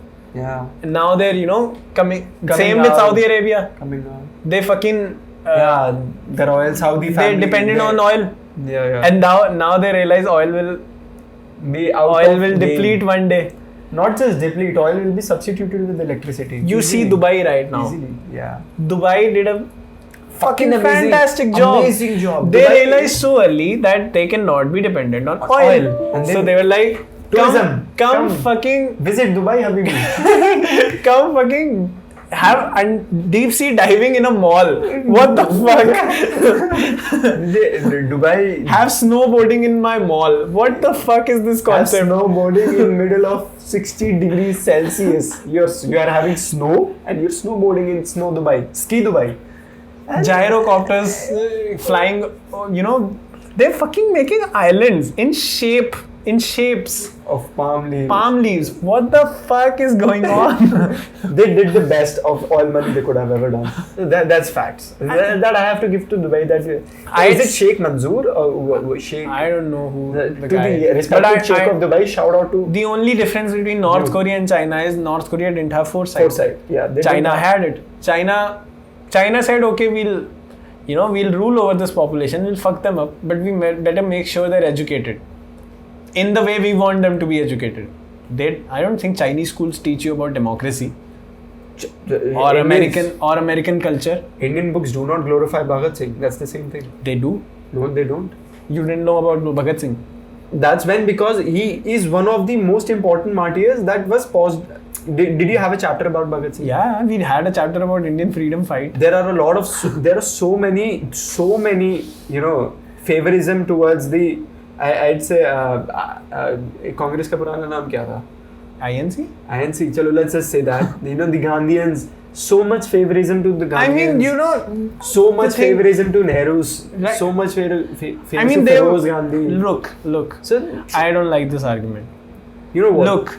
The thing is, whatever you have an opinion about them, they were the people in the arena. I don't. There were a lot many people in arena, but we just know about them. That's how That's how it goes. I don't like to put history in a white or black thing, right? Yeah. We can hate the British for doing what they did to us, but we can love the British for giving us the railways, the system, for giving us the parliament. I saw this video. Where was this, this British tourist in Connaught Place, and there was this guy recording, where are you from? Where are you from? He says, Britain. He said, come, rule us again. कहाँ से थोड़ा बात कर लीजिए ना. हाँ मैं कहाँ से? Which country? इंग्लैंड से. आपको कहाँ से? जी आपको कहाँ से? Stay here, rule again. Stay there, rule us again. I just wanted to bring that. You have seen that video. Come, rule us again. But again, right? I've asked, how many times have I asked you to read the book Sapiens by now? I bought it on Audible. You did? I did. Fuck, yes. So, but like, that's the point. No, Yuval Noah Harari, a fucking legend, makes. Yeah. Like, you cannot put history in a box. I know I'm not the biggest fan of Mahatma Gandhi. Yeah. Because I love Dr. Ambedkar. So I don't know what feelings you have for Dr. Ambedkar. No. But Dr. Ambedkar had a case for himself going. And he had seen much more adversity. And he came from a much inferior background. I have respect for and Ambedkar. he landed up in a spot. And him wearing a suit is a much bigger symbol than Gandhi wearing dhoti. A dhoti, right? Yeah, that's and people true. don't realize respect it. To Dr. Ambedkar. And people don't realize that. But okay. He made the rules according to that very particular time, and whatever, which are outdated by now. And we can debate all day about what if Gandhi and Nehru were right or wrong. It's just history. Yeah, it just happened. You have to and they were the people in the arena. Yeah, but I'd just say there were a lot of people, a lot of other freedom, Lal Bal Pals. I mean, if you know about Lal Bal Pal, the moderators, and there were a lot many people which Indian history doesn't teach us about Indian history. Indian education system doesn't teach us about Stalin. Russian Revolution. It is very important. We don't get taught. No, but I guess in 11th standard they have Russian Revolution. I don't know, but we should know about this, right? If we don't choose humanities, we're not supposed to know about the Russian communist state. I was from commerce and he was from science, but again, that does not mean that you can deprive of the Russian Revolution and tell us about King Louis XVI. Yeah, we got a chapter for fascism. We got the chapter for the Nazis, right? Yeah. So, but like we didn't get. There's no lesson on communism and what communism can lead to. Exactly. And that's very important. That's very important. How they were killed in the basement of their house. The gulag camps, right? Yeah. I mean, I know because of the a very very nice website called youtube.com. Same. My part education was from youtube.com.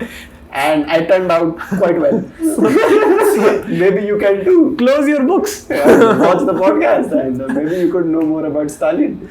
I mean, you could. How he ignited that. If you read The Rise and Fall of the Third Reich, a 1000-page book, instead of going to school, you would learn much more about history and have a much better idea about what.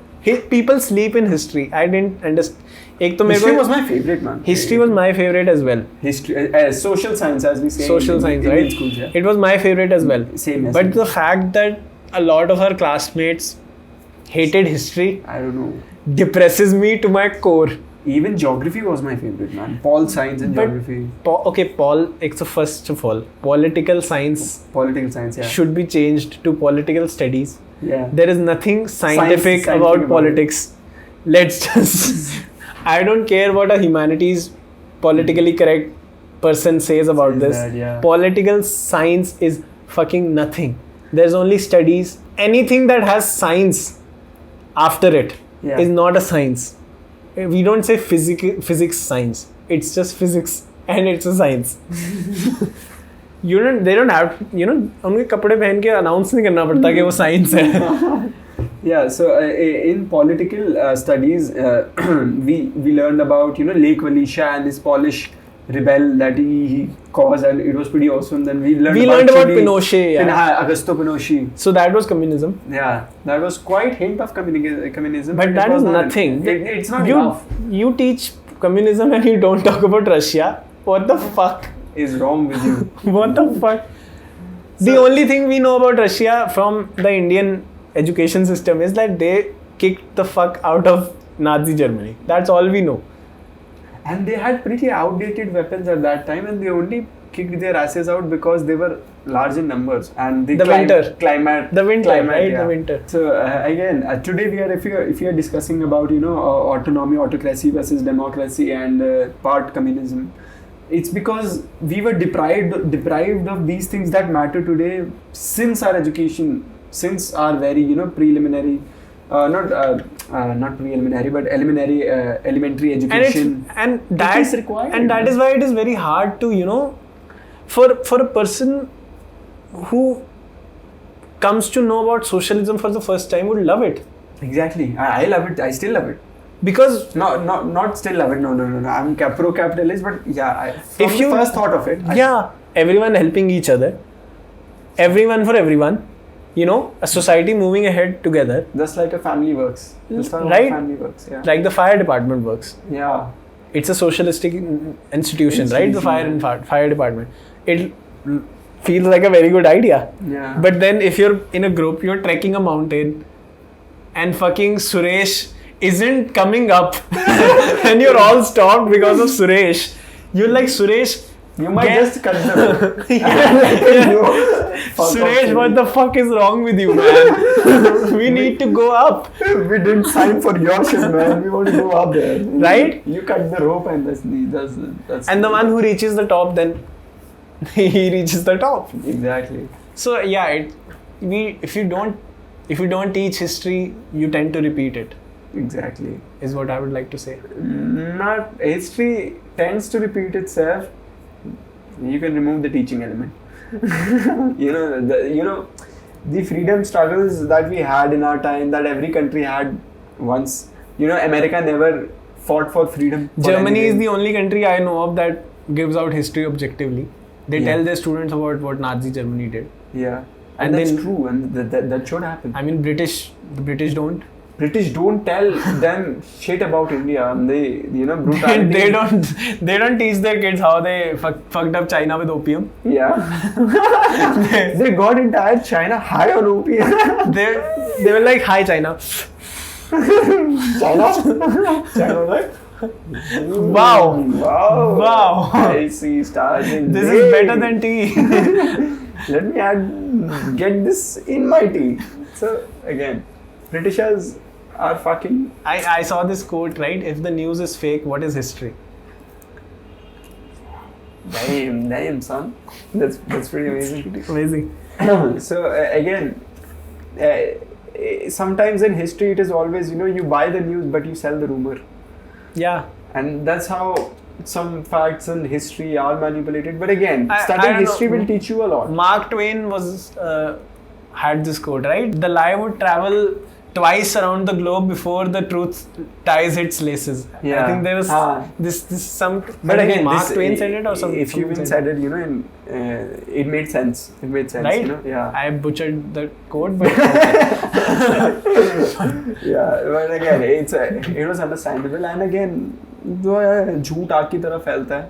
That's pretty easy way to come to it. And speaking about making history, Elon Musk, the capitalist American, that was required.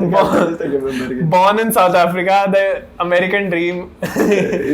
Steve Jobs was the born in South Africa, right? Yeah. Steve Jobs' father was born in, I guess, in Israel. At the end of the day, every American's father was born somewhere else. Yeah. So that same gonna happen to Australia as well, because Australia is pretty much secluded, man. But like Elon Musk is an immigrant. Yeah, he's not like first generation. Right? Pichai is an immigrant. Elon Musk is an immigrant. Musk just launched a car, a family sedan that accelerates from 0 to 100 kilometers per hour in under 2 seconds. What the fuck is wrong with you? Where do you want to go so fast? Do you even have the roads for it? Give this car to our very good friend who lives in Pitampura and he will die on day 1. Shout out to our friend. We don't take your name, but you know who you are. We love you from the core of our heart. That guy would fucking die. Give this car to all brown mundes in Delhi and they will fuck each other up and we won't have brown mundes anymore because they will die. They'll die right there. The safest car in the world wouldn't save them. Yeah, they would be so on pace. I swear, when the stat came out, 0 to 60 miles per hour, 1.99 seconds, someone somewhere in Delhi said, I could beat that. And that's 97 kilometers per hour. Somewhere someone said, give me that. I'm built different. Give me the keys to it. Let me see it. Let me harness the power.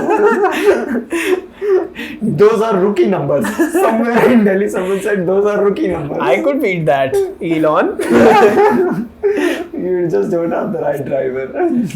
Yeah. That's the pace of an average Formula car. By the Formula In a car. family sedan. That is so crazy. Where do you want to take your family? So fast. I think he in the event he also Announced Plaid. he announced Plaid and he said that this is the lowest air drag that a car has achieved ever. Yeah. Right? So least air resistance basically. I don't know, 1000 horsepower in a sedan. Nice. And the fucking steering wheel. What is it called? A dog steering wheel? It doesn't have like a Yeah. It's like an airplane steering wheel. How the fuck do you turn the thing? You don't call that guy. You don't call it a driver anymore. You call it a pilot. If you're driving a Plaid S, you would be on. If you have any vehicle that goes 97 kilometers per hour in 1.99 seconds, that's a fighter pilot thing. That's airspeed, yeah. That's fighter What the pilot. fuck? You need fighter pilot mentality to handle that shit. To actually drive it across corners and all. No, apparently there's modes to it. I mean, मेरा भी thought आया था कि how the fuck do I park this car? What the fuck do I do with this? But apparently there are modes to it. Yeah. So it's not very difficult to drive it normally. Yeah. It's very easy to drive a Tesla slowly. And that is fucking engineering to the core. How the fuck do they do that? Yeah, man, that's amazing. You know, a lot of people say that autopilot would fail in India, and that's very true. Yeah. But if you see autopilot, because the auto driver would fuck an autopilot driving car. Autopilot fails in front of an auto driver. Yeah, auto rickshaw driver. Even अब तो battery rickshaw भाई क्या कर दिया इन्होंने मारते रहते. So if you just look at how majestically an autopilot handles the car on a highway or on normal streets of, let's just say, we've seen in America, see Europe, search the YouTube for it. This car doesn't have a reverse gear, right? How majestic. Model S Plaid doesn't have a reverse gear, right? What the fuck? I don't know, it has a reverse gear or something like that, but apparently what happens is the car, when you stop the car recognizes the environment and it makes an assumption or makes out the fact that you want to reverse or you want to go forward. And it moves according to that. What the fuck? Apparently, you don't have to park. Yeah. There's a parallel parking spot. Yeah. You stop just right next to it. The car would reverse itself because it would realize that you need to park. What the fuck is wrong? What the fuck is this? We are taking car out of the car. This is just element of car, the haptic that the car used to the give. Traditionalist in me hates this. Exactly. And after a point, it would just be like a train. Yeah. You sit in it, you do your work. And it just goes by itself. Right, it's an experience. You won't look forward to driving a car, would you? Yeah. And it's one transmission, it goes like a fucking Activa. Yeah. I don't like it. So, me as my friends, that I hang out with around my house, they are fucking car enthusiasts and they talk cars all day long. And to my surprise, driving an automatic car, I've driven an automatic car in one go for, let's just say, 70 kilometers. and then I switched back to normal manual, my car, a Honda that I drive in a manual transmission, and manual felt much more alive. It gives you the sense of control that It gives you nothing else gives. You're Haptic driving a sense. car. When you're driving a manual car, it's not you are the car, Yeah, exactly. right? You are driving it, pushing it, and I don't know, the thrill of, that is something else. Yeah, he was not having a Caesar, by the way. So again, manual cars have this. I was coming to the place, and I was just driving, and my car was on, like, let's just say 4th gear, and to slow it down, I did not push the brake pedal. Instead, I lowered the gears, and the feedback that my Honda gave me was so to point. Like, the vibrations of course went on because the RPM. How does this go? To slow down the car, you I lowered the gear. I lowered the gear. Yeah, it works. That's what you do when you overtake, buddy. This is what happens when you don't rash drive. Yeah. You don't know the fundamentals. What the fuck? No, but to protect yourself, just a pro tip: if your brakes are not working, you just go down your gears. Your RPM might shoot up to 7. Yeah, 8, that or is maybe why 9. lowering a gear is supposed to speed you up. Yeah, that's one philosophy to it. But the another philosophy: safeguard driving versus rash driving. The overtaking philosophy is you lower the gear. Yeah, to overtake. Yeah, that's true. I'm not saying that's not true, but you can also slow your car down by lowering the gears. And it's the haptics that it gives to you, and the more control on a lower gear, you have more control of the car, and the more control it gives you, and the steering, of course. It's different, yeah. It's different, and we would lose gears One day, yeah, One that's day. bound to happen. That's because bound to- electric cars don't have gears. Yes. Can electric cars have gears? Is there a technology? Elon, please. Dear Elon. We know you love a manual car. Yeah. We all know. It's out there in the public. But maybe one day you could come up with gears In an electric car, we would buy that. I don't want to buy a 100 rupee per liter thing anymore. Yeah. I have no interest in buying a petrol car anymore, Yeah, but we really want you to come up with an electronic gear car, because that is the most important thing on your mind right now. and we know it. Somewhere deep down we know it, and we share the Somewhere same thing. deep down we know he doesn't care about Mars. Yeah. All he cares about is Yeah. manual transmission. On an electric car. How do I make this happen? fuck. So Mars is just a distraction for normal public out there, but deep down inside Elon is thinking this. Dogecoin and Yes, manual how to bring transmission gears in a electric car, car. how to bring manual transmission. We need it, man. It's the future. It's the I don't care. If that comes in India, and man, boy, if I could accelerate my car on an electric motor with gears in my hand, I'd fuck The roads fucking up. dream. I'll- The fucking dream. I'll fuck the roads up. Again, our friend in Pithampur. I am speed and speed is me. Yes, and it wouldn't take him long to crash somewhere. Boy, what would guys in Delhi do with an S-Plaid who could go from 0 to 97 kilometers per hour? We would have S-Plaid instead of barriers after a point. They would just have, accident after accident, another S-Plaid, another S-Plaid. You're just walking slowly in your patrol car and you see S-Plaid here, S-Plaid here, S-Plaid here. What is happening? Every S-Plaid is crashing.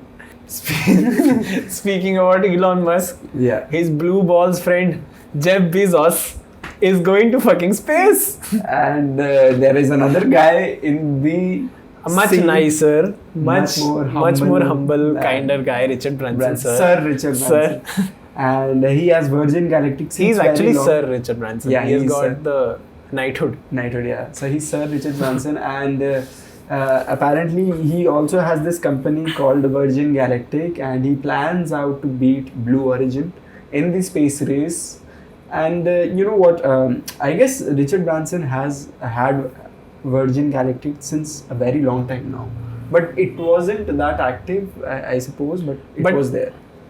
This rich guy, Jeff Bezos, might just go to space and look at how many people he has not given salary to. Finally, we might just find out so that he has a vantage point and then he can find out, okay, these were the oppressed guys under me. No, but I believe Amazon does a good job in their social security. You can't form a employers union if you're an Amazon employee. That's pretty solid way of getting work done. I mean, he might just go to space and behind his back, someone might form a union. They come back. We want you to come back. Let's see. Let's talk about it now. Let's talk. Khabib style. Dagestani. Full. And Jeff Bezos, brother, another guy, and someone who won the auction, name is undisclosed, paid $20 billion. 26 million. $26 million. $20 billion. $26 million. $26 million. 20 billion, you could launch his own space project. $26 million in an auction that would go to a charity. Yeah. Of Blue Origin's choice. Yeah. It's supposed to help space. Jeff Bezos become more rich. ये तोहफा हमने खुद को दिया है. Does that mean that Obama, giving the medal to Obama? That's But no, it's going to space research and exploration. If it really goes there, all the power to Jeff Bezos, man. Happy retirement. Happy retirement. What a fucking legend. Grow some hair and enjoy your retirement. He might actually come back much more compassionate After seeing space. after seeing Earth. What the fuck? How big of a ball this is? Imagine. I mean, there was this guy who spent 200 something days on the International Space Station. Yeah, Russian guy who launched A lot of guys, right? Yeah, but yeah. there was this American. He came back and he was talking about this, how he felt after coming back. He said, I was in Egypt. When in Egypt? After coming back, Yeah. I went to Egypt. Yeah. And कहता है कि before going to space, I used to think like, we are in some country outside of the United States. Now we go home. He said, then I was in Egypt then, and I was like, I am home. Wherever I go, I am home. Wow. Because he spent so much time in space, he's like, the whole fucking thing is home. That's home. That is fucking crazy. That is. And Jeff Bezos is so rich that he might think going in space and seeing the world. He might just come back compassionate. Not compassionate, but he might just think that I want to rule this all. This ball is mine. And I can buy this ball is mine, and this is blue, so it can be mine. Yeah, and my company is blue, and Amazon is blue. And I think, what's the price of this ball? This blue marble ball that we all see in space. And you might... Elon can have that orange thing up there, that fucking red thing, which has just all over it. Fucking sand on it. Yeah. I'll have this. I love this. Fucking human beings. Yeah. Sir, that is your home. I want to buy that home now. Property, क्या GTA में क्या होता है? Property bought. ऐसा कुछ होता है? Yeah. Property bought. Same game inside it. So there are two things to it. Either he might come more compassionate, just like as you said, or either he might come and say, I want to rule this fucking shit. And there is nothing in between. But Elon is not a fan of these theatrics, is he? Yeah, I don't think so. I think he wants to just get to work, do things, go to Mars. He said, I want to die on Mars, right? Yeah. Let's just see where he dies. But you know what? Let's just not say things like I'm going to say, but again, anything can happen. What if there might be some sort of failure? To go to Mars? Not to Mars, but with Jeff Bezos' flight is what I'm saying. Then who will take care of his empire? He's divorced, he's single. Look, first of all, Blue Origin will shut down. Yeah. If Blue Origin is Collapsed. making a claim to take fucking Jeff Bezos in space for 10 minutes and then coming back, that means they know their fucking rockets. First of all, let's be clear about this. They won't just wing it with Jeff Bezos. Or there might be some international criminal organization. He's 200. Anonymous is not going after Elon, they're going after Jeff Bezos. Yeah. That was just a hoax. But I am very sure that Jeff Bezos isn't just winging it. If something goes wrong with Jeff Bezos' flight, Mackenzie Scott, you know where you're at. No, but since the time he's divorced now, I don't think Mackenzie Scott would have any interest. Yeah, could make any more out of that poor bald guy. But again, I don't wish that to happen, and I wish Jeff Bezos a very safe flight. And coming back to the point, Virgin Galactic is also planning. Sir Richard Branson is also planning to fly same thing. He's 70, but right? Yeah, he's 70. But if you look at him, man, he's so smart and handsome. He also does like triathlon or something. He's a marathoner, right? He's a marathoner. He runs 21 kilometers. Yeah. 70. At 70. Wow. Yeah. Jeff Bezos also is a stud. And at 57? 57. He's also very He's a fucking stud. So if TRT in his veins. Yeah. if someone says you jiska pet nahi wo set nahi, you are wrong. Look at these guys, man. So fit. Look at Sundar Pichai, man. That guy. Sundar Pichai looks like a nerd. He's slim, bony, skinny. Okay, I hate the word nerd also because I think of myself as a nerd as well. But I don't think he has ever seen a gym in his life. He might have seen a dietitian, but not a gym. Jeff Bezos has seen a gym. Yeah, that's not Elon Musk has not seen a gym. It doesn't come. It doesn't look with his physique. Yeah, Elon is the normal average guy, average American Jew. Jeff Bezos looks like he will steal your car and make it his own and sell it for a higher price. Jeff Bezos looks like that Agent 47 from the game Hitman. Yeah, man, he looks like James Bond. Yeah. Have you seen that? He has that personality, that cut jacket shot. Yeah. Oh my God. Ooh la la. He's coming to rule the world. Yeah. A fitter Vladimir Putin, I would call it. Yeah. So Jeff Bezos looks like that, and even Sir Richard Branson is very fit. And again, Sir Richard Branson claims that he could do the same flight that Blue Origin is doing with his Virgin Galactic earlier than Jeff Bezos. And now 3 weeks. Yeah, How many? 3 weeks. So now these billionaires are fighting over space. So इनका मन भर गया है, धरती से मन भर गया. Now they're fighting over space, and who will be the first billionaire to establish? I don't mind their supremacy in space. And Elon is back there laughing at both of them. Am I a joke to you? He's like, Elon is like, SpaceX has done this much in this amount of time. Go ahead. SpaceX is the reason why these guys have rockets, right? Exactly. NASA actually gave permission to build rockets and not build them on their own. Yeah, exactly. Because of SpaceX. Literally because they have that technology. And again, Blue Origin and Virgin Galactic, let's just see who wins. It's the fight for the rest. Like, there is this top person on the grid, and then you fight for who becomes. Blue Origin will never, in my humble opinion, Blue Origin will never be a threat to SpaceX. Yeah, it can never be. Because I'm not betting on the horse. I'm betting on the jockey. Elon doesn't care about. I mean, when he became the richest guy in the world, he was like, "That's now nice. Back to work." You can't buy that.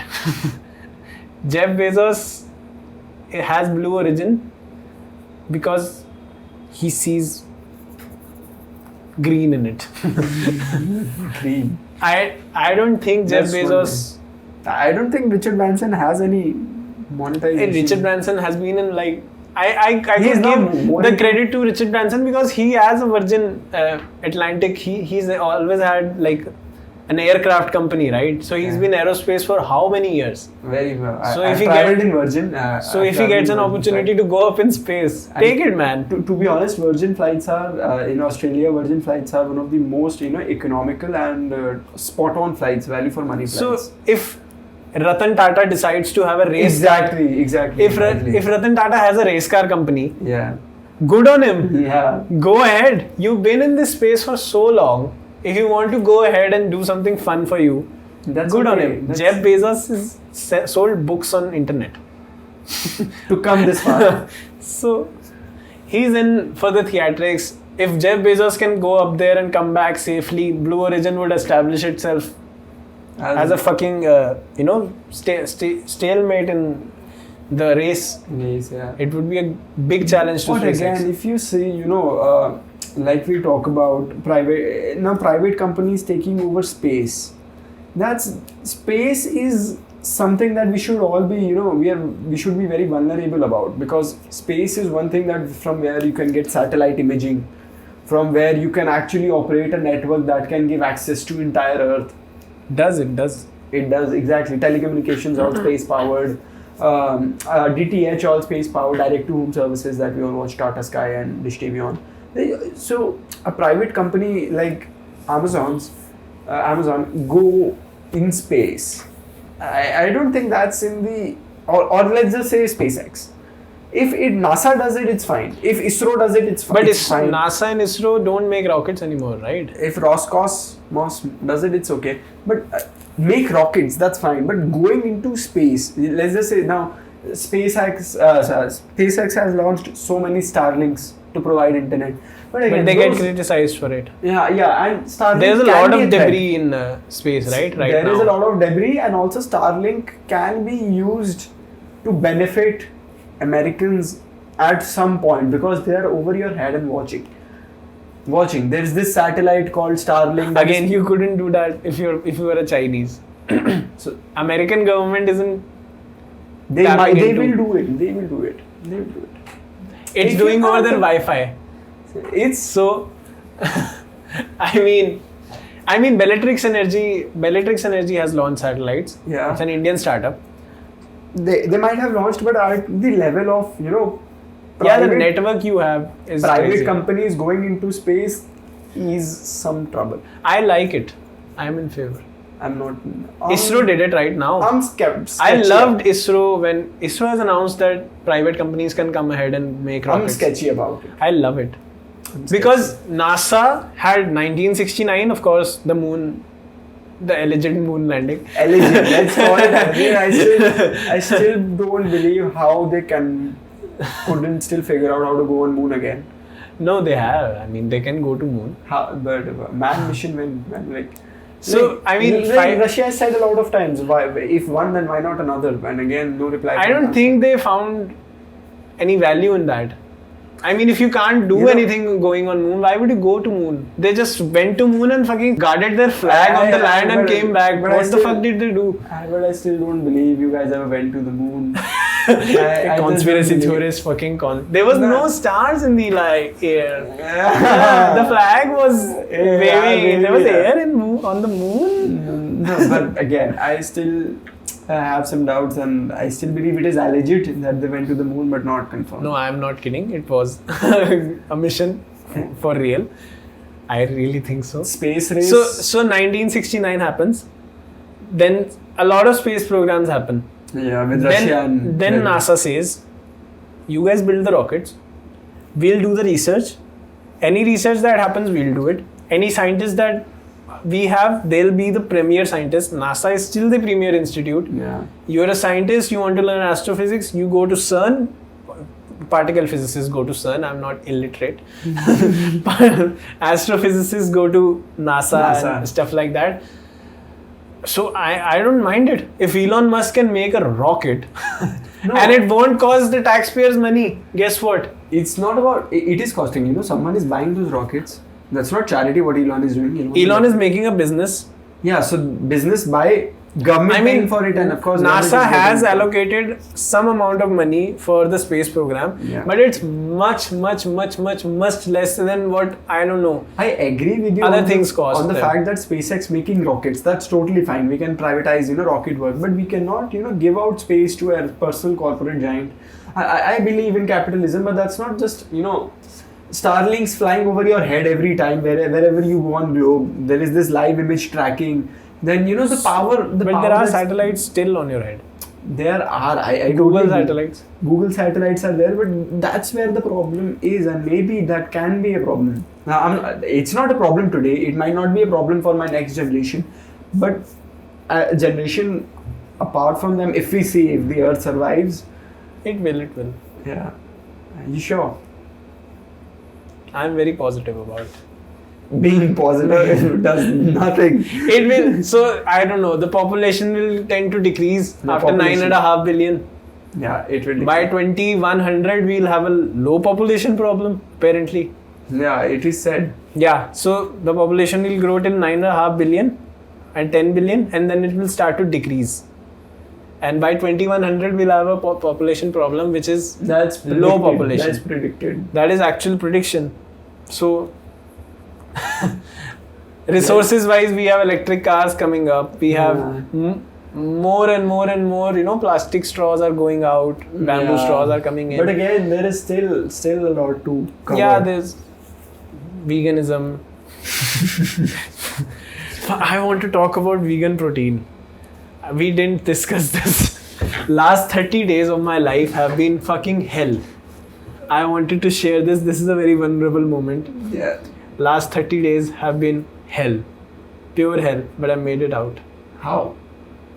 What made it hell? Vegan protein. So, I am a fit guy. I work out. I take vegan protein. No, I take protein. This one dreadful day, मैंने decide किया कि I'll order vegan protein.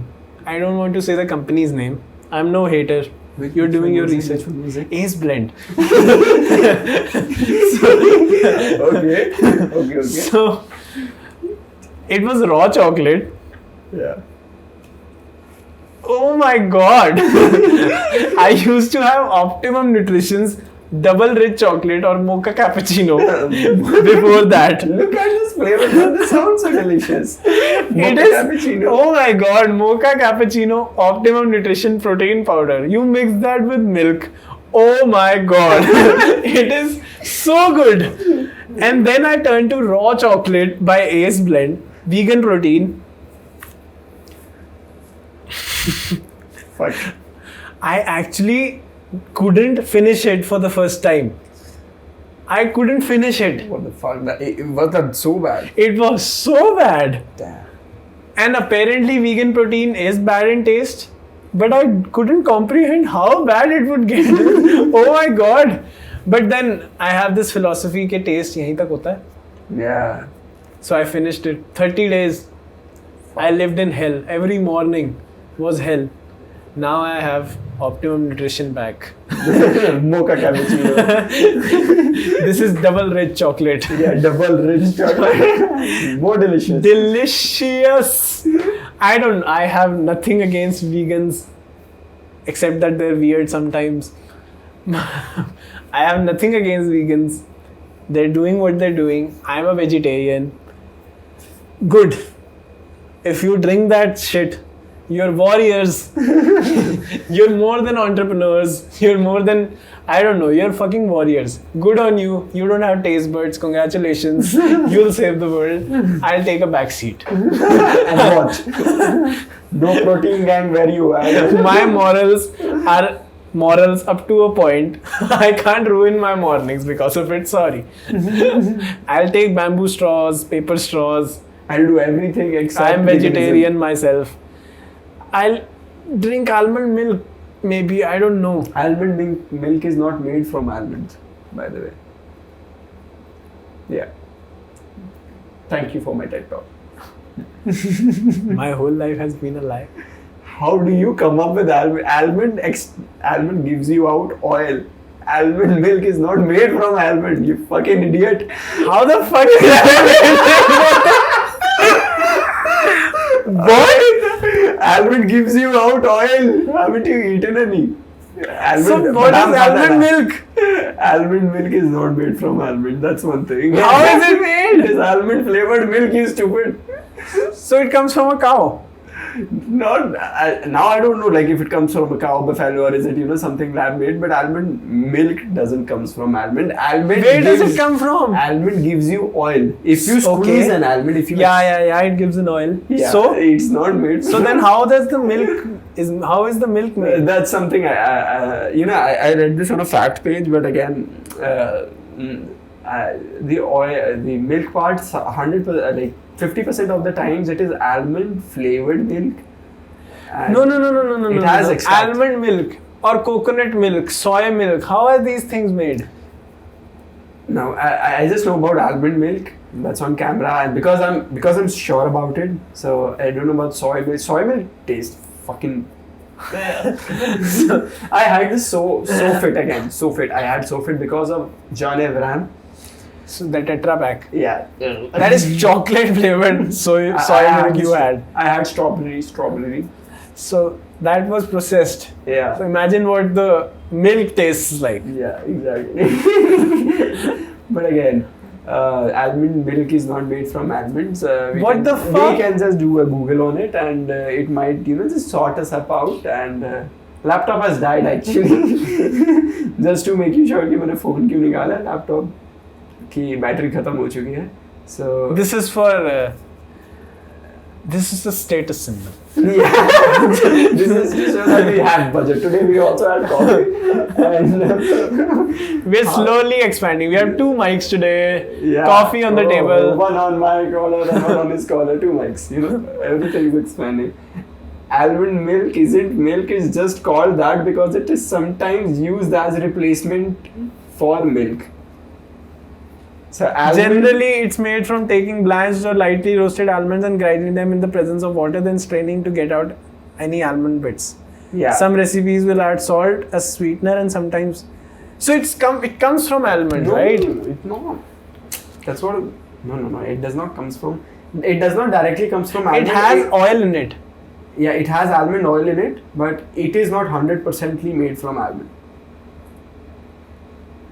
So almond is a part of it. Almond is a part of it. So why is it almond milk and why not?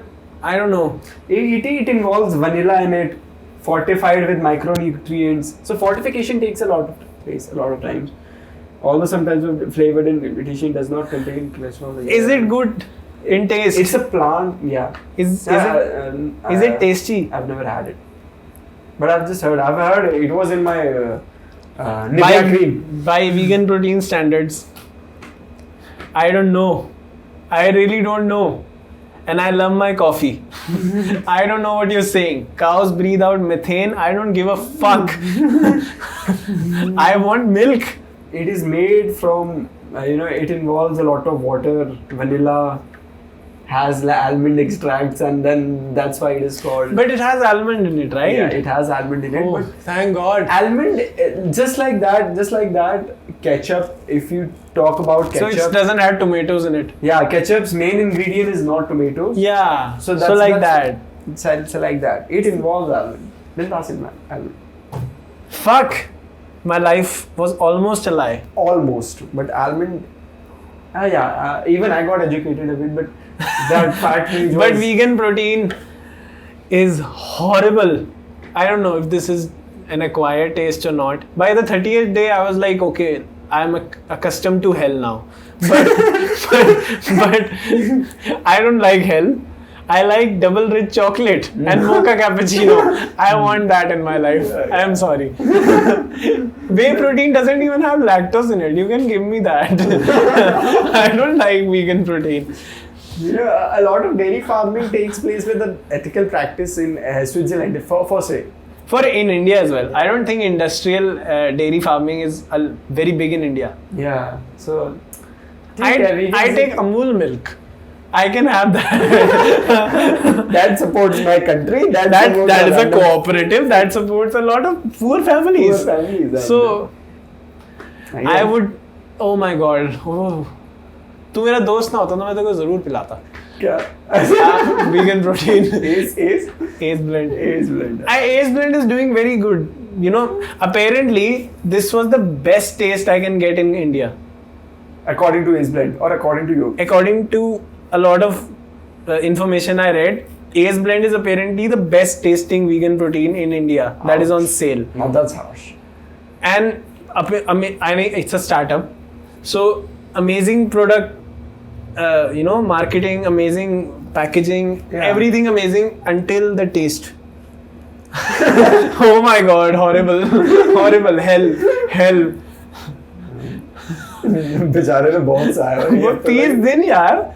Oh, I remember you putting out an Instagram story. I put out a story. If someone wants to buy this from me, please do. I don't want this anymore. But no one came up because everyone who follows me is an intelligent person. They are rational people, and if you're a vegan, you're lacking protein first of all in your diet. a lot of so protein. first of all that, and if you're thinking of having protein, stop being vegan. Please, Yeah. for once. For your tongue. For the sake of your tongue and your soul and your well-being. Yeah. Oh my god. With that, Let's end this. let's conclude. I for don't the- want to talk anymore. You've reminded me of vegan protein.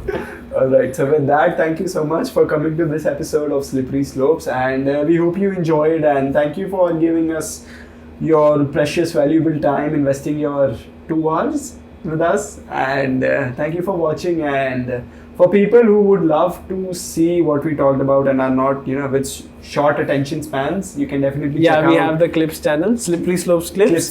and that's And- orange in color, and this one's blue. We put out clips all 10-15 minute through the clips. week. Yeah. And after this episode goes out, by the time you are listening to this, Yeah. there are already clips on the other channel. Alright. So, Yes. Yeah. So with that, let's conclude, and thank you so much for watching, and see you next Sunday.